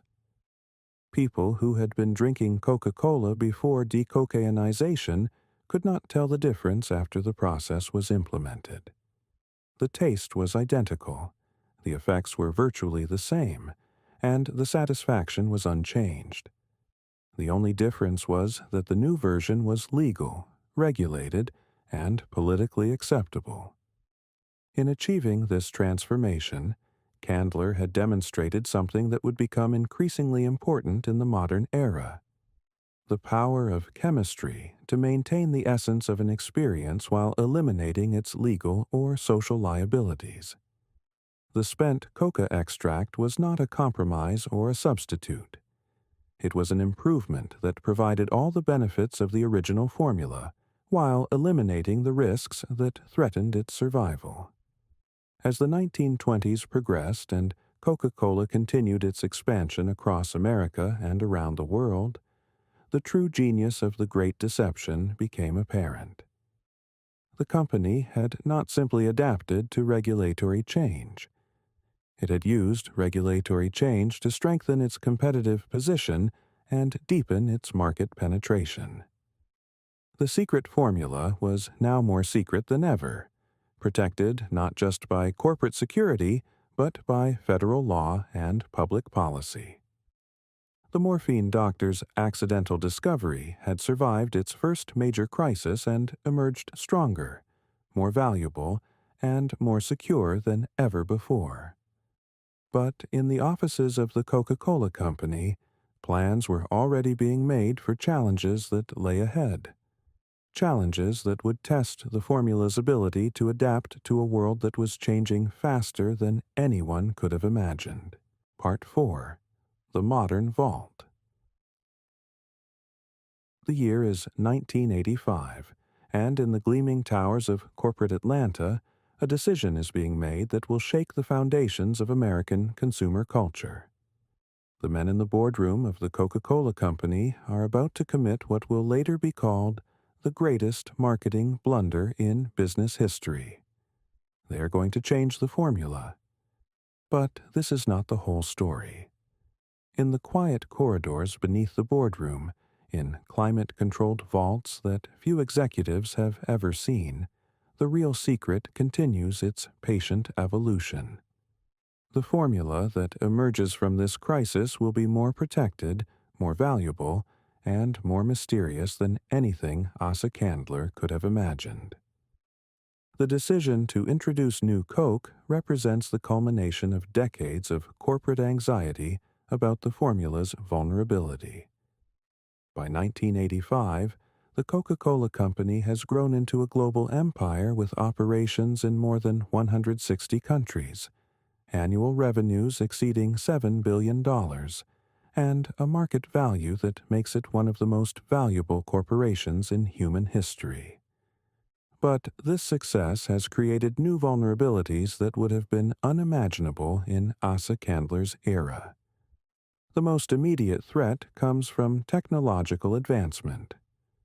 Modern analytical chemistry has reached a level of sophistication that makes it theoretically possible to identify every compound in Coca-Cola down to the molecular level. Gas chromatography, mass spectrometry, and nuclear magnetic resonance spectroscopy can detect and analyze substances in concentrations measured in parts per billion. The protective mystery that once surrounded the formula is being eroded by scientific progress that makes secrets increasingly difficult to maintain. But the real danger lies not in the technology itself, but in its accessibility.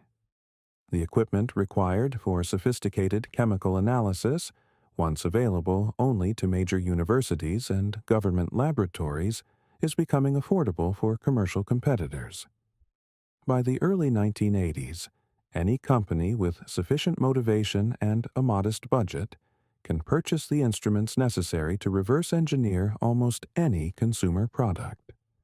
The Coca-Cola Company's response to this threat has been characteristically subtle and far-sighted. Rather than simply improving security around the existing formula, the company has embarked on what internal documents refer to as Project Kansas, a comprehensive effort to re-engineer the formula using modern chemistry, while maintaining its essential characteristics and consumer appeal. The decision to introduce new Coke appears, on the surface, to be driven by competition. Pepsi-Cola has been gaining market share through aggressive marketing and blind taste tests that consistently favor their sweeter formula. Focus groups and market research suggest that American palates are changing, that consumers prefer the taste of Pepsi when they cannot see the label.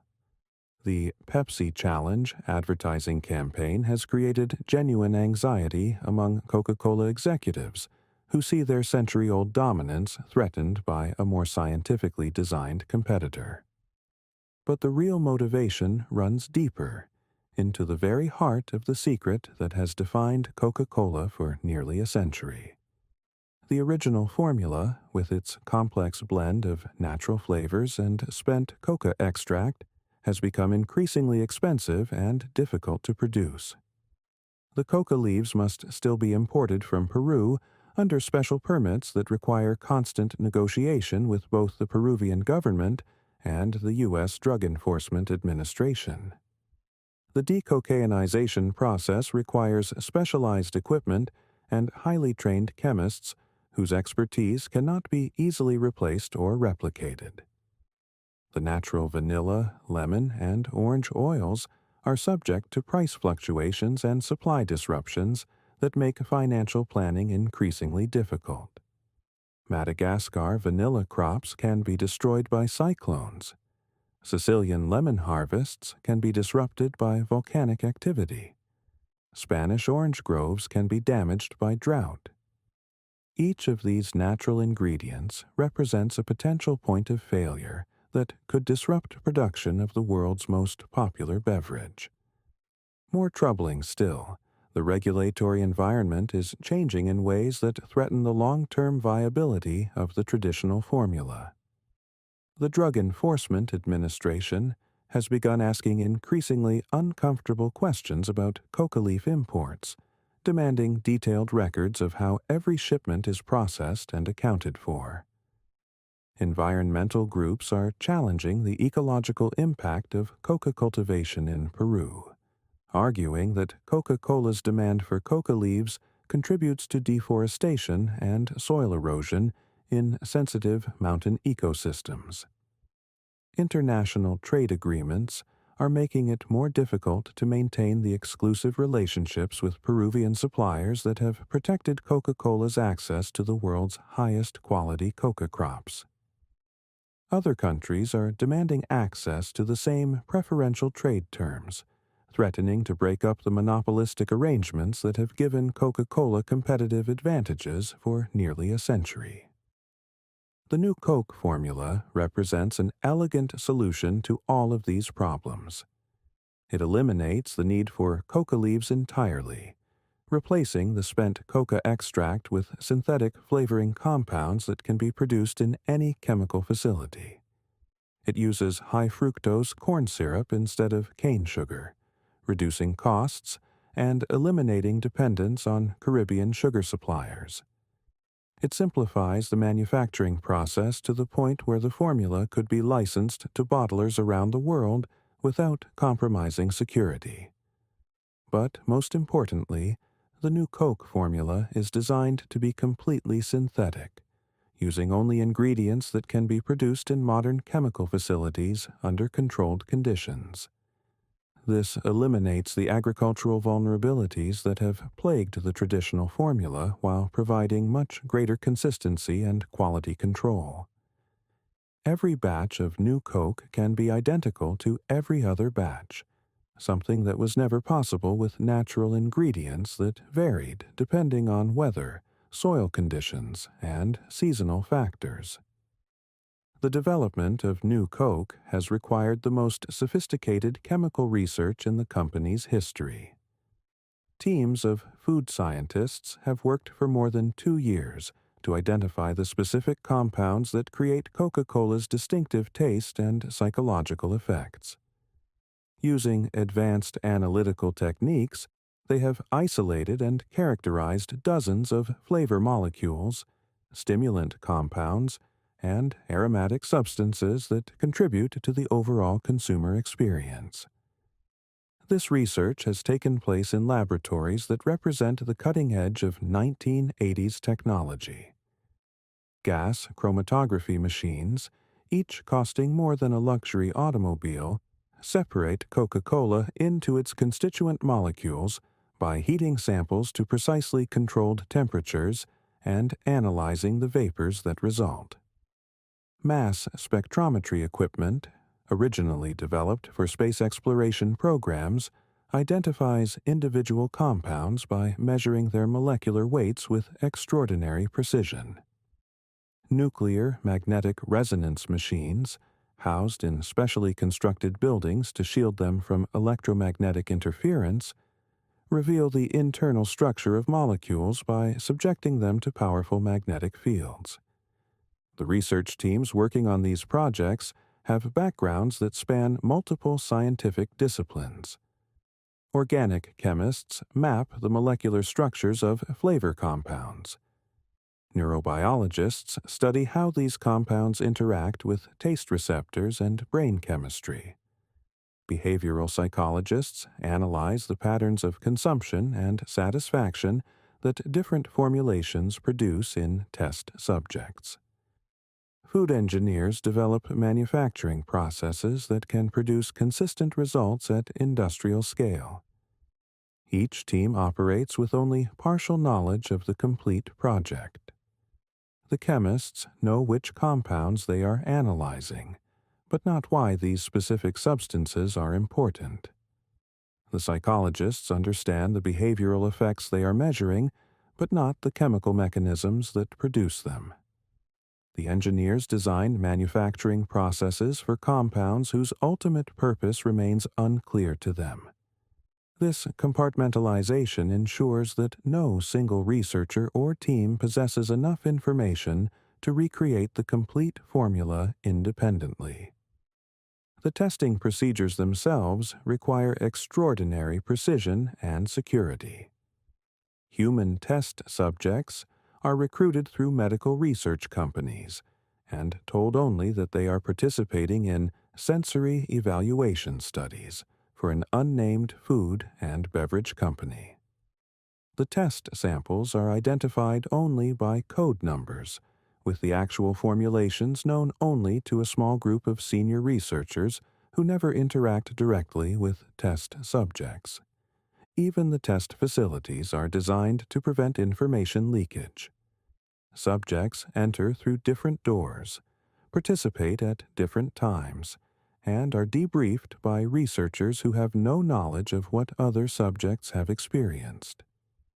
The data from these tests is collected anonymously, analyzed by computers programmed to identify patterns without human interpretation, and stored in encrypted databases that can only be accessed by employees with the highest security clearances. The research has revealed that much of what consumers think of as Coca-Cola's natural taste actually comes from synthetic compounds that are identical to those found in natural ingredients. The vanilla flavor that consumers associate with Madagascar vanilla beans can be replicated exactly using vanillin produced in chemical factories. The citrus notes that seem to come from Sicilian lemons and Spanish oranges can be recreated using synthetic terpenes that are chemically indistinguishable from those extracted from fruit peels. Most remarkably, the subtle stimulating effects that consumers associate with the spent coca extract can be replicated using a combination of caffeine, theobromine, and other legal stimulants that produce the same physiological responses without requiring any coca-derived ingredients. The new formula provides the same mental clarity, energy boost, and subtle mood elevation that has made Coca-Cola irresistible to consumers for nearly a century. But when new Coke is introduced on April 23, 1985, the public reaction is immediate and devastating. Within hours, the Coca-Cola Company receives over 1,000 angry phone calls from customers demanding the return of the original formula. Within days, the number reaches 8,000 calls per day, overwhelming the company's customer service capabilities and creating a public relations crisis unlike anything in corporate history.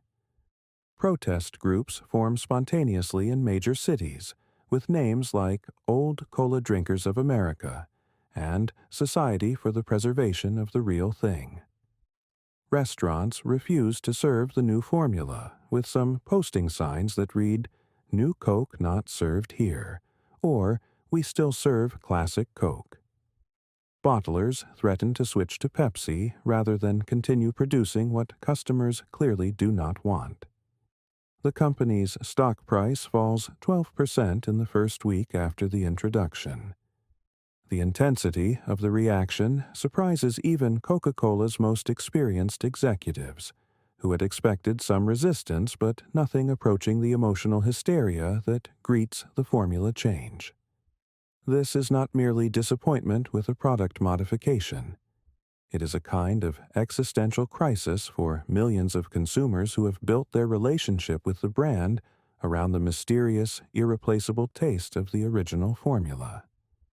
Focus groups reveal that consumers are not simply rejecting the taste of new Coke. They are rejecting the very idea that Coca-Cola's formula could or should be changed. Many customers express feelings of betrayal, as if the company has violated a sacred trust that extended back generations.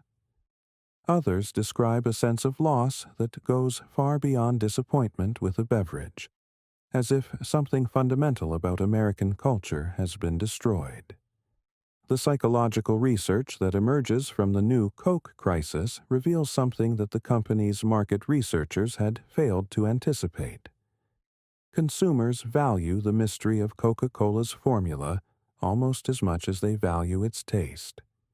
The knowledge that the formula is secret, ancient, and irreplaceable has become part of the product's appeal. By creating a new formula, even one that tastes better in blind tests, the company has destroyed the mythology that made the original formula valuable. On July 11, 1985, after 79 days of public outcry that shows no signs of diminishing, the Coca-Cola Company announces the return of the original formula under the name Coca-Cola Classic. The press conference is broadcast live on television networks across the country, with company executives appearing genuinely humbled by the public response to their attempt at innovation. The announcement triggers celebrations in cities across America, with customers lining up at stores to buy cases of the returned formula, as if hoarding a precious substance that might disappear again at any moment. The company's stock price rises 12% in a single day, recovering all the losses from the new Coke introduction and adding additional value that reflects investor relief at the crisis's resolution. Sales of Coca-Cola Classic immediately exceed pre-new Coke levels, suggesting that the controversy has actually increased consumer loyalty and brand awareness. But what returns is not exactly what disappeared. The formula that emerges from the new Coke crisis has been subtly modified in ways that only the most sophisticated chemical analysis could detect. The spent coca extract remains, but it has been further refined to remove even trace amounts of compounds that might attract regulatory attention. The natural flavoring oils have been partially replaced with synthetic equivalents that provide greater consistency and lower cost. The manufacturing process has been streamlined to eliminate steps that required specialized knowledge or equipment. Most importantly, the security surrounding the formula has been completely reimagined for the modern era. The old system of human memory and physical vaults has been replaced by something far more sophisticated. A digital security architecture that distributes the secret across multiple computer systems, none of which contains the complete formula. The new system divides the formula into 7 components, each stored on a separate computer network with different security protocols, different access requirements, and different physical locations. The coca extract specifications are stored on one system, the oil blend ratios on another, the mixing procedures on a third. Access to each component requires different security clearances, different passwords, different biometric identifications. The complete formula can only be assembled by bringing together authorized representatives from each component system, a process that requires approval from the board of directors and can only be performed at specific times and locations. But even this system contains layers of deception that would have impressed Asa Candler himself. The 7 components that appear to constitute the complete formula actually represent only the major ingredients and their approximate ratios. The precise measurements, the exact timing of the mixing process, the specific temperatures and pressures required for optimal extraction. These details exist in a parallel system that is known to even fewer people. This parallel system operates according to what company insiders call the Russian doll principle. Each layer of security protects not just the information it contains, but the very existence of deeper layers. Most employees who work with the formula believe they have access to the complete recipe. Only a handful know that what they consider complete is actually just another layer of protection around an even more closely guarded core. The core itself has evolved far beyond anything that Dr. Pemberton or Asa Candler would recognize. Modern analytical chemistry has allowed Coca-Cola's researchers to identify and isolate the specific compounds that create the drink's distinctive taste and psychological effects. These compounds can now be synthesized in laboratories, removing the need for natural ingredients, while maintaining the exact molecular structure that triggers the desired response in human brain chemistry. The result is a formula that is simultaneously more artificial and more precisely engineered than the original.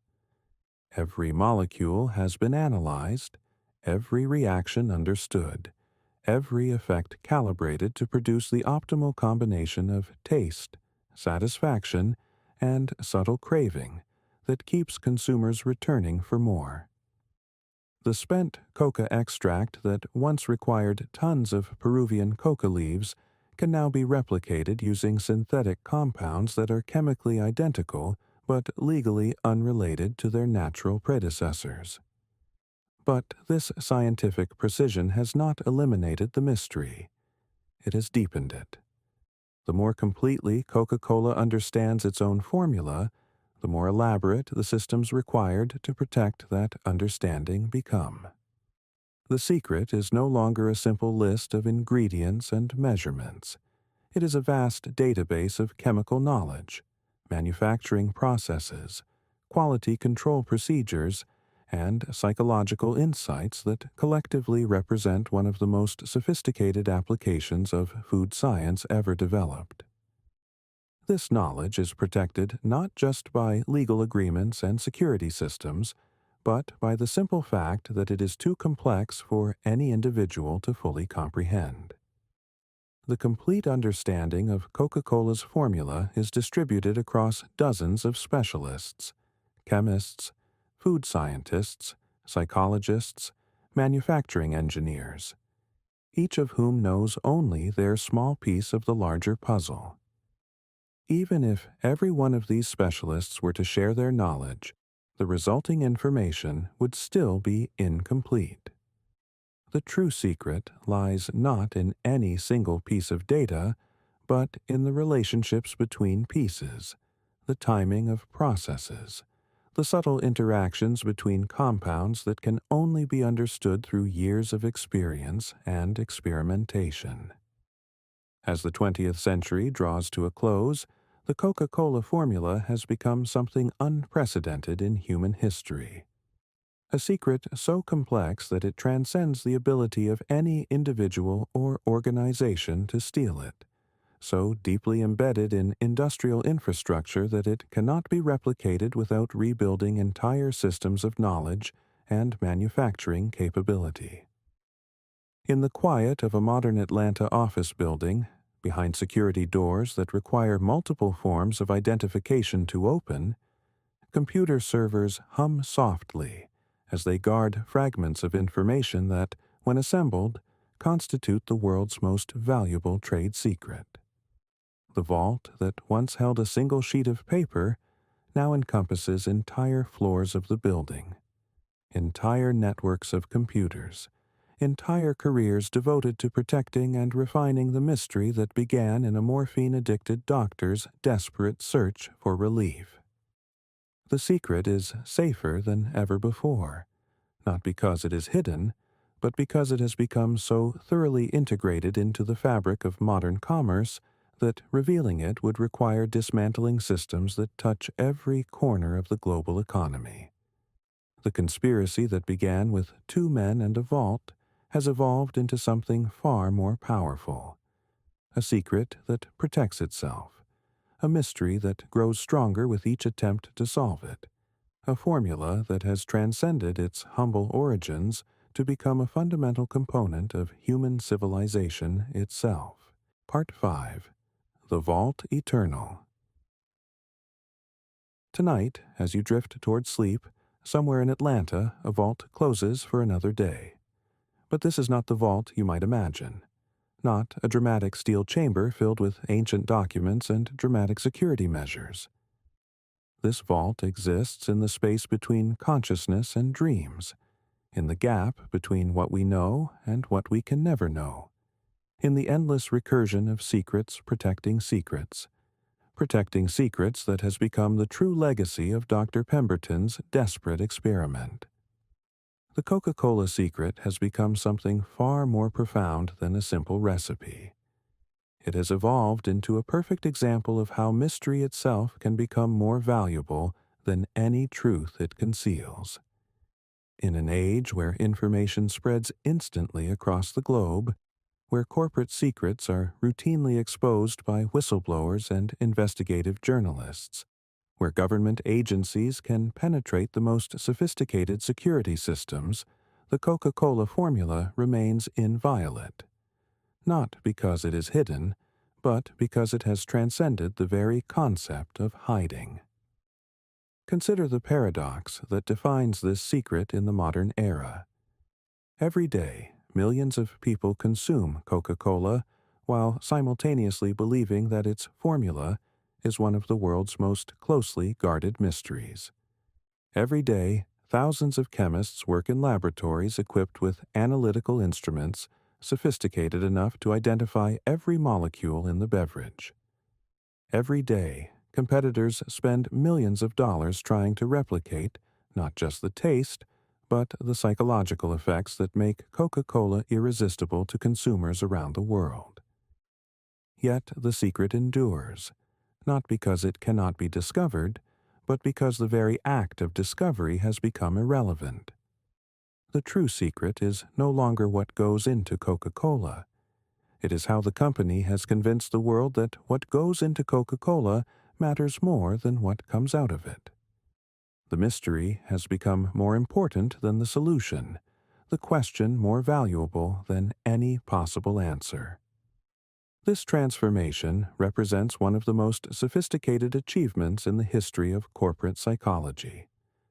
The Coca-Cola Company has successfully convinced consumers that they are purchasing not just a beverage, but access to a secret, a mystery that connects them to something larger than themselves, something that transcends the mundane transaction of money for carbonated sugar water.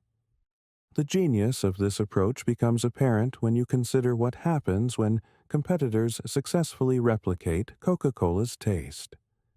Throughout the 20th and 21st centuries, dozens of companies have created beverages that are chemically indistinguishable from Coca-Cola in blind taste tests. Some have even been preferred by consumers when brand identification is removed. Yet none of these products has achieved lasting commercial success because they lack the one ingredient that cannot be replicated, the mythology of the secret formula. Consumers who choose Coca-Cola over identical tasting competitors are not making a decision based on flavor. They are making a decision based on narrative. They are choosing to participate in a story that began in a morphine, addicted doctor's laboratory, and continues in the climate-controlled vaults of modern Atlanta.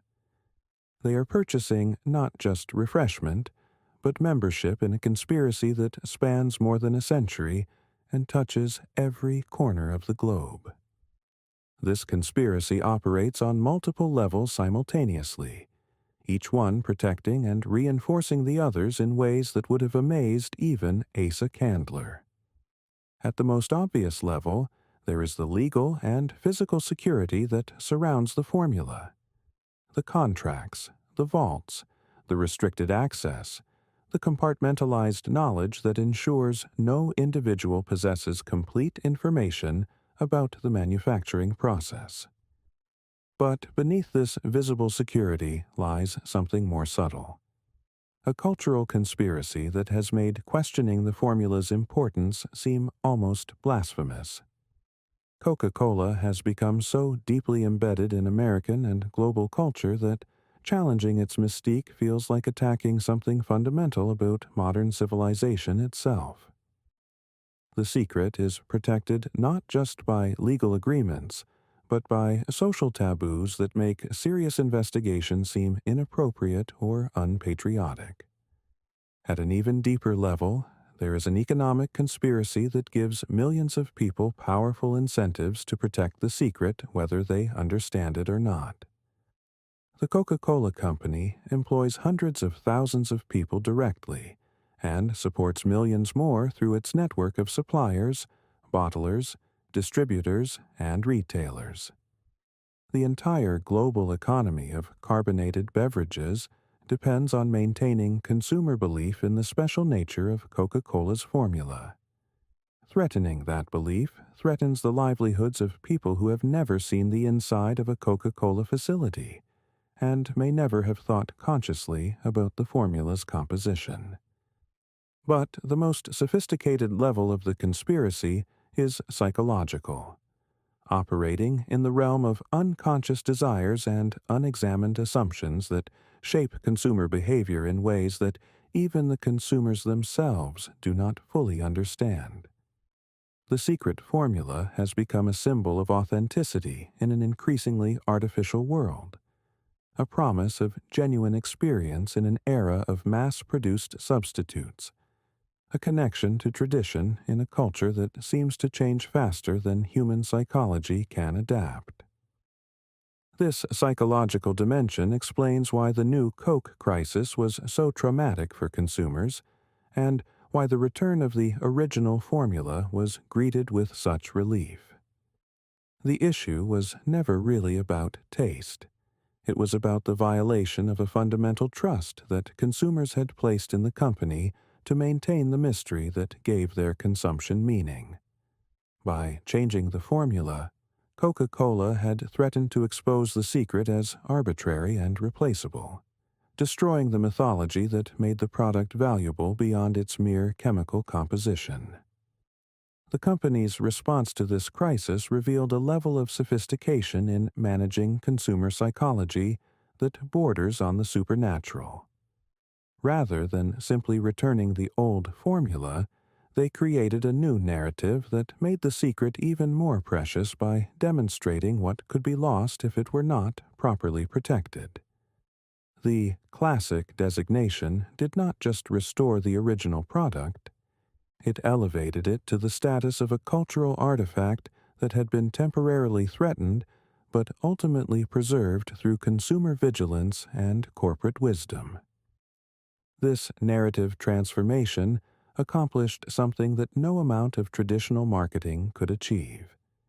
It made consumers active participants in protecting the secret. People who had previously taken Coca-Cola for granted suddenly understood themselves as guardians of something irreplaceable.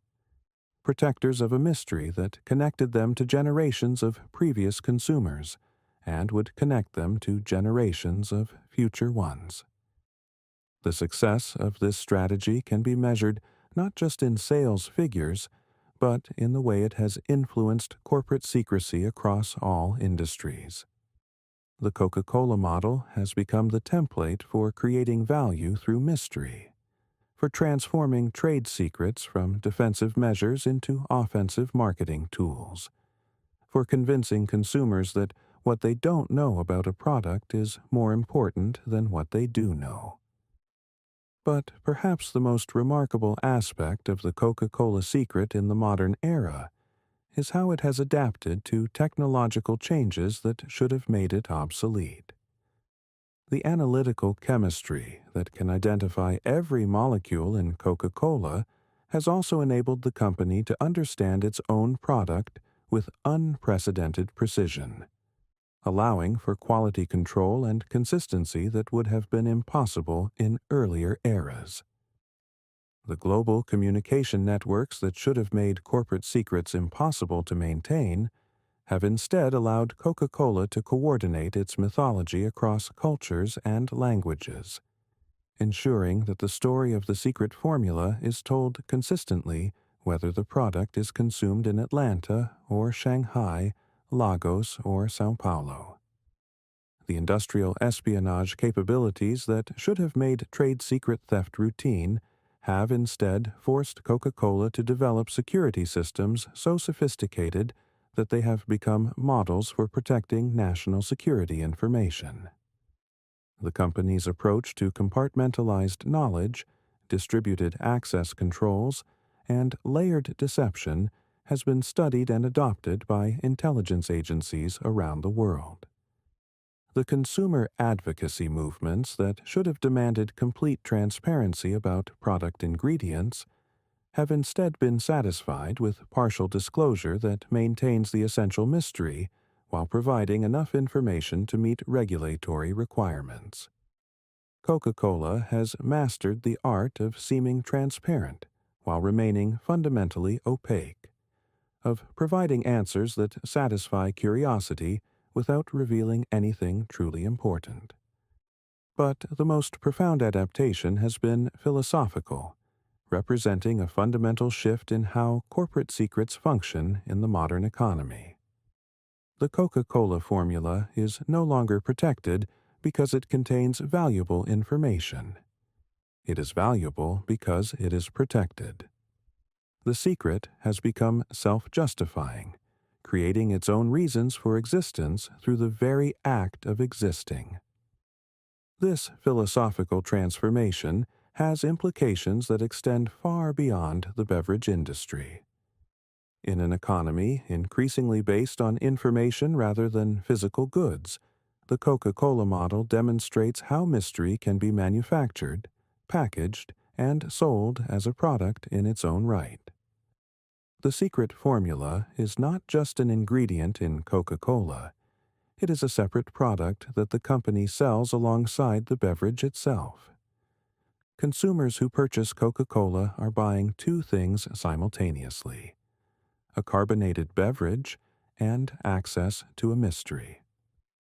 The beverage satisfies their physical thirst, but the mystery satisfies something deeper: a psychological need for connection to something larger than themselves, something that transcends the immediate transaction and connects them to a story that has been unfolding for more than a century. This dual product strategy has proven so successful that it has been adopted by companies across every industry. The secret sauce has become a metaphor for any competitive advantage, whether or not it actually involves secrecy. Products are routinely marketed based on mysterious ingredients, proprietary processes, or exclusive knowledge that may or may not exist but serves the same psychological function as Coca-Cola's formula. The psychological mechanisms that make this strategy effective operate at levels that most consumers never consciously recognize. Neuroscientific research has revealed that the human brain processes mystery and uncertainty in ways that actually enhance the perceived value of experiences. When people believe they are consuming something unique and irreplaceable, the pleasure centers of their brains become more active than when they consume identical products that lack this mysterious aura. This neurological response explains why blind taste tests consistently fail to predict market success.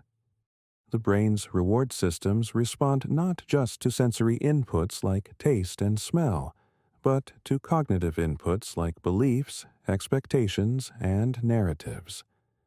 When someone drinks Coca-Cola while believing in the secret formula, they are literally experiencing a different neurochemical reaction than when they drink the same liquid while believing it is ordinary. The placebo effect, long recognized in medical research, has found its perfect commercial application in the Coca-Cola mystique. People who believe they are consuming something special actually do experience something special. Not because the product is different, but because their belief makes the experience different. This creates a self-reinforcing cycle, where the mystery enhances the experience, which reinforces belief in the mystery, which enhances future experiences. Modern consumer psychology research has identified this phenomenon as expectation-mediated experience modification, the process by which pre-existing beliefs alter actual sensory perception.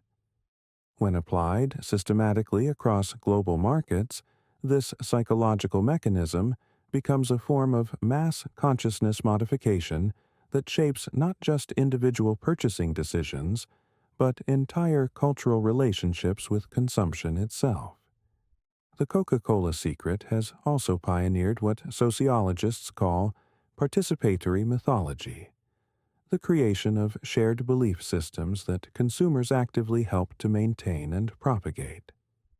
Unlike traditional marketing, which seeks to convince consumers of specific product benefits, participatory mythology invites consumers to become co-creators of the narrative that gives products meaning.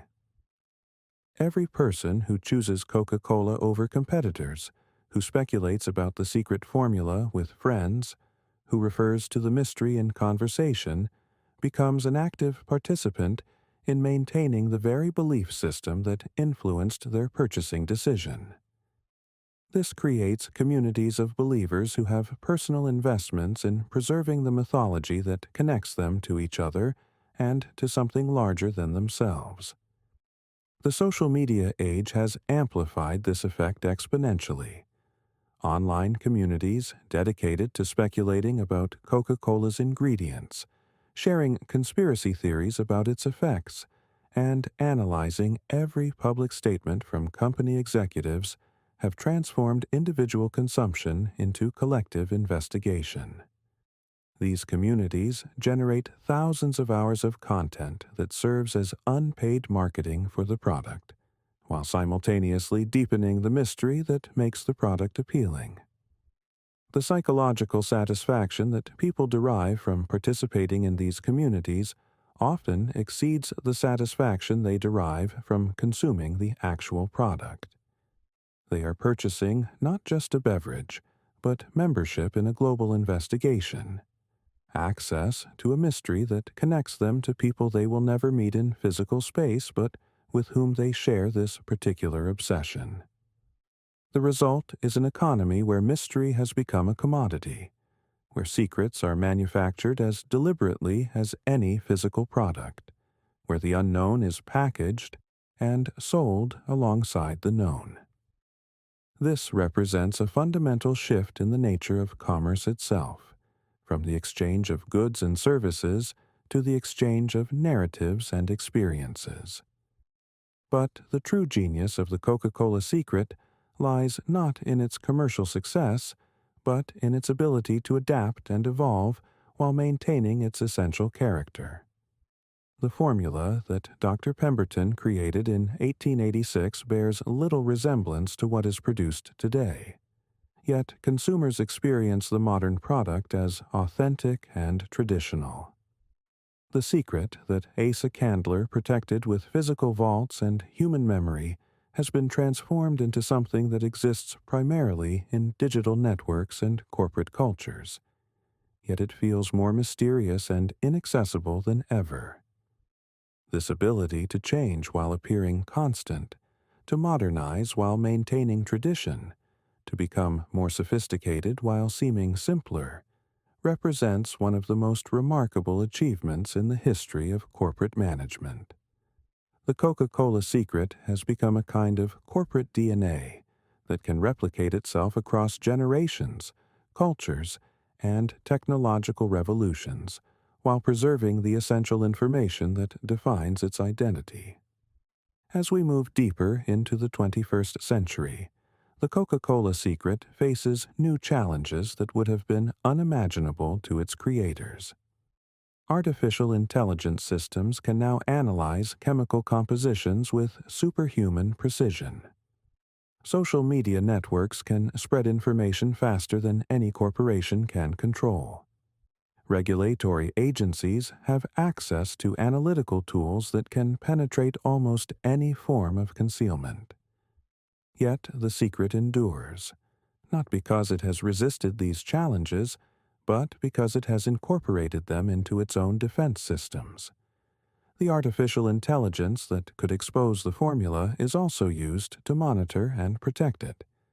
The social media networks that could spread leaked information are also used to reinforce the mythology that makes the information valuable. The regulatory agencies that could demand complete disclosure are satisfied with partial transparency that maintains the essential mystery. The secret has become anti-fragile, a system that grows stronger when stressed, that benefits from the very forces that should destroy it, that turns challenges into opportunities for deeper entrenchment and broader influence. Each attempt to penetrate the mystery only demonstrates its resilience. Each revelation of partial information only emphasizes how much remains unknown. Each technological advance that should make secrecy impossible, instead provides new tools for making secrets more sophisticated.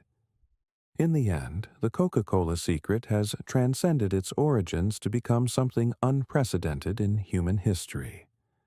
A mystery that creates its own reality, a secret that justifies its own existence, a conspiracy so successful that it has convinced the world to participate willingly in its own deception. Tonight, as you close your eyes and let consciousness fade into the gentle darkness of sleep, consider the remarkable journey that brought us to this moment. A morphine-addicted doctor's desperate search for relief has become the foundation of a global empire built on the careful management of mystery itself. A simple mixture of plant extracts and sugar syrup has evolved into one of the most sophisticated information security systems ever created.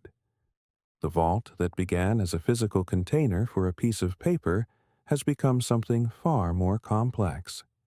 A conceptual space that exists wherever people gather to consume a beverage, while simultaneously believing that its composition represents one of the world's great unsolved puzzles. The secret has escaped its physical boundaries to become a kind of distributed consciousness, a shared belief system that spans cultures and generations. And in that transformation, Dr. Pemberton's accidental discovery has achieved a kind of immortality that its creator could never have imagined. The formula may change, the company may evolve, the world may be transformed by technologies that make the 19th century seem like ancient history. But the secret itself, the idea that somewhere, somehow, someone knows something that the rest of us can never know, that secret will endure as long as human beings need mysteries to make their lives meaningful. The vault is eternal because it exists not in any physical location, but in the space between question and answer, between desire and satisfaction, between the known and the unknowable. It is a vault built not of steel and concrete, but of human psychology itself. And as long as people need to believe in secrets, the secret will be there, waiting, protecting itself by being believed in, justifying its existence by existing, creating its own reality through the simple act of being real to those who choose to make it real. The morphine doctor's last resort has become humanity's first glimpse of a new kind of immortality.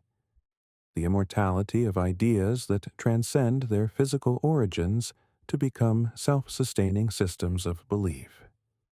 In the quiet darkness of sleep, that idea continues its patient work, creating meaning from mystery, value from the unknown, and eternity from the simple human need to believe that somewhere, someone knows something that we do not. The vault closes for another day, but it never really closes at all. It simply waits, as it has waited for more than a century, for the next person to approach its threshold and discover that the greatest secrets are not those that are hidden from us, but those that we choose to hide from ourselves.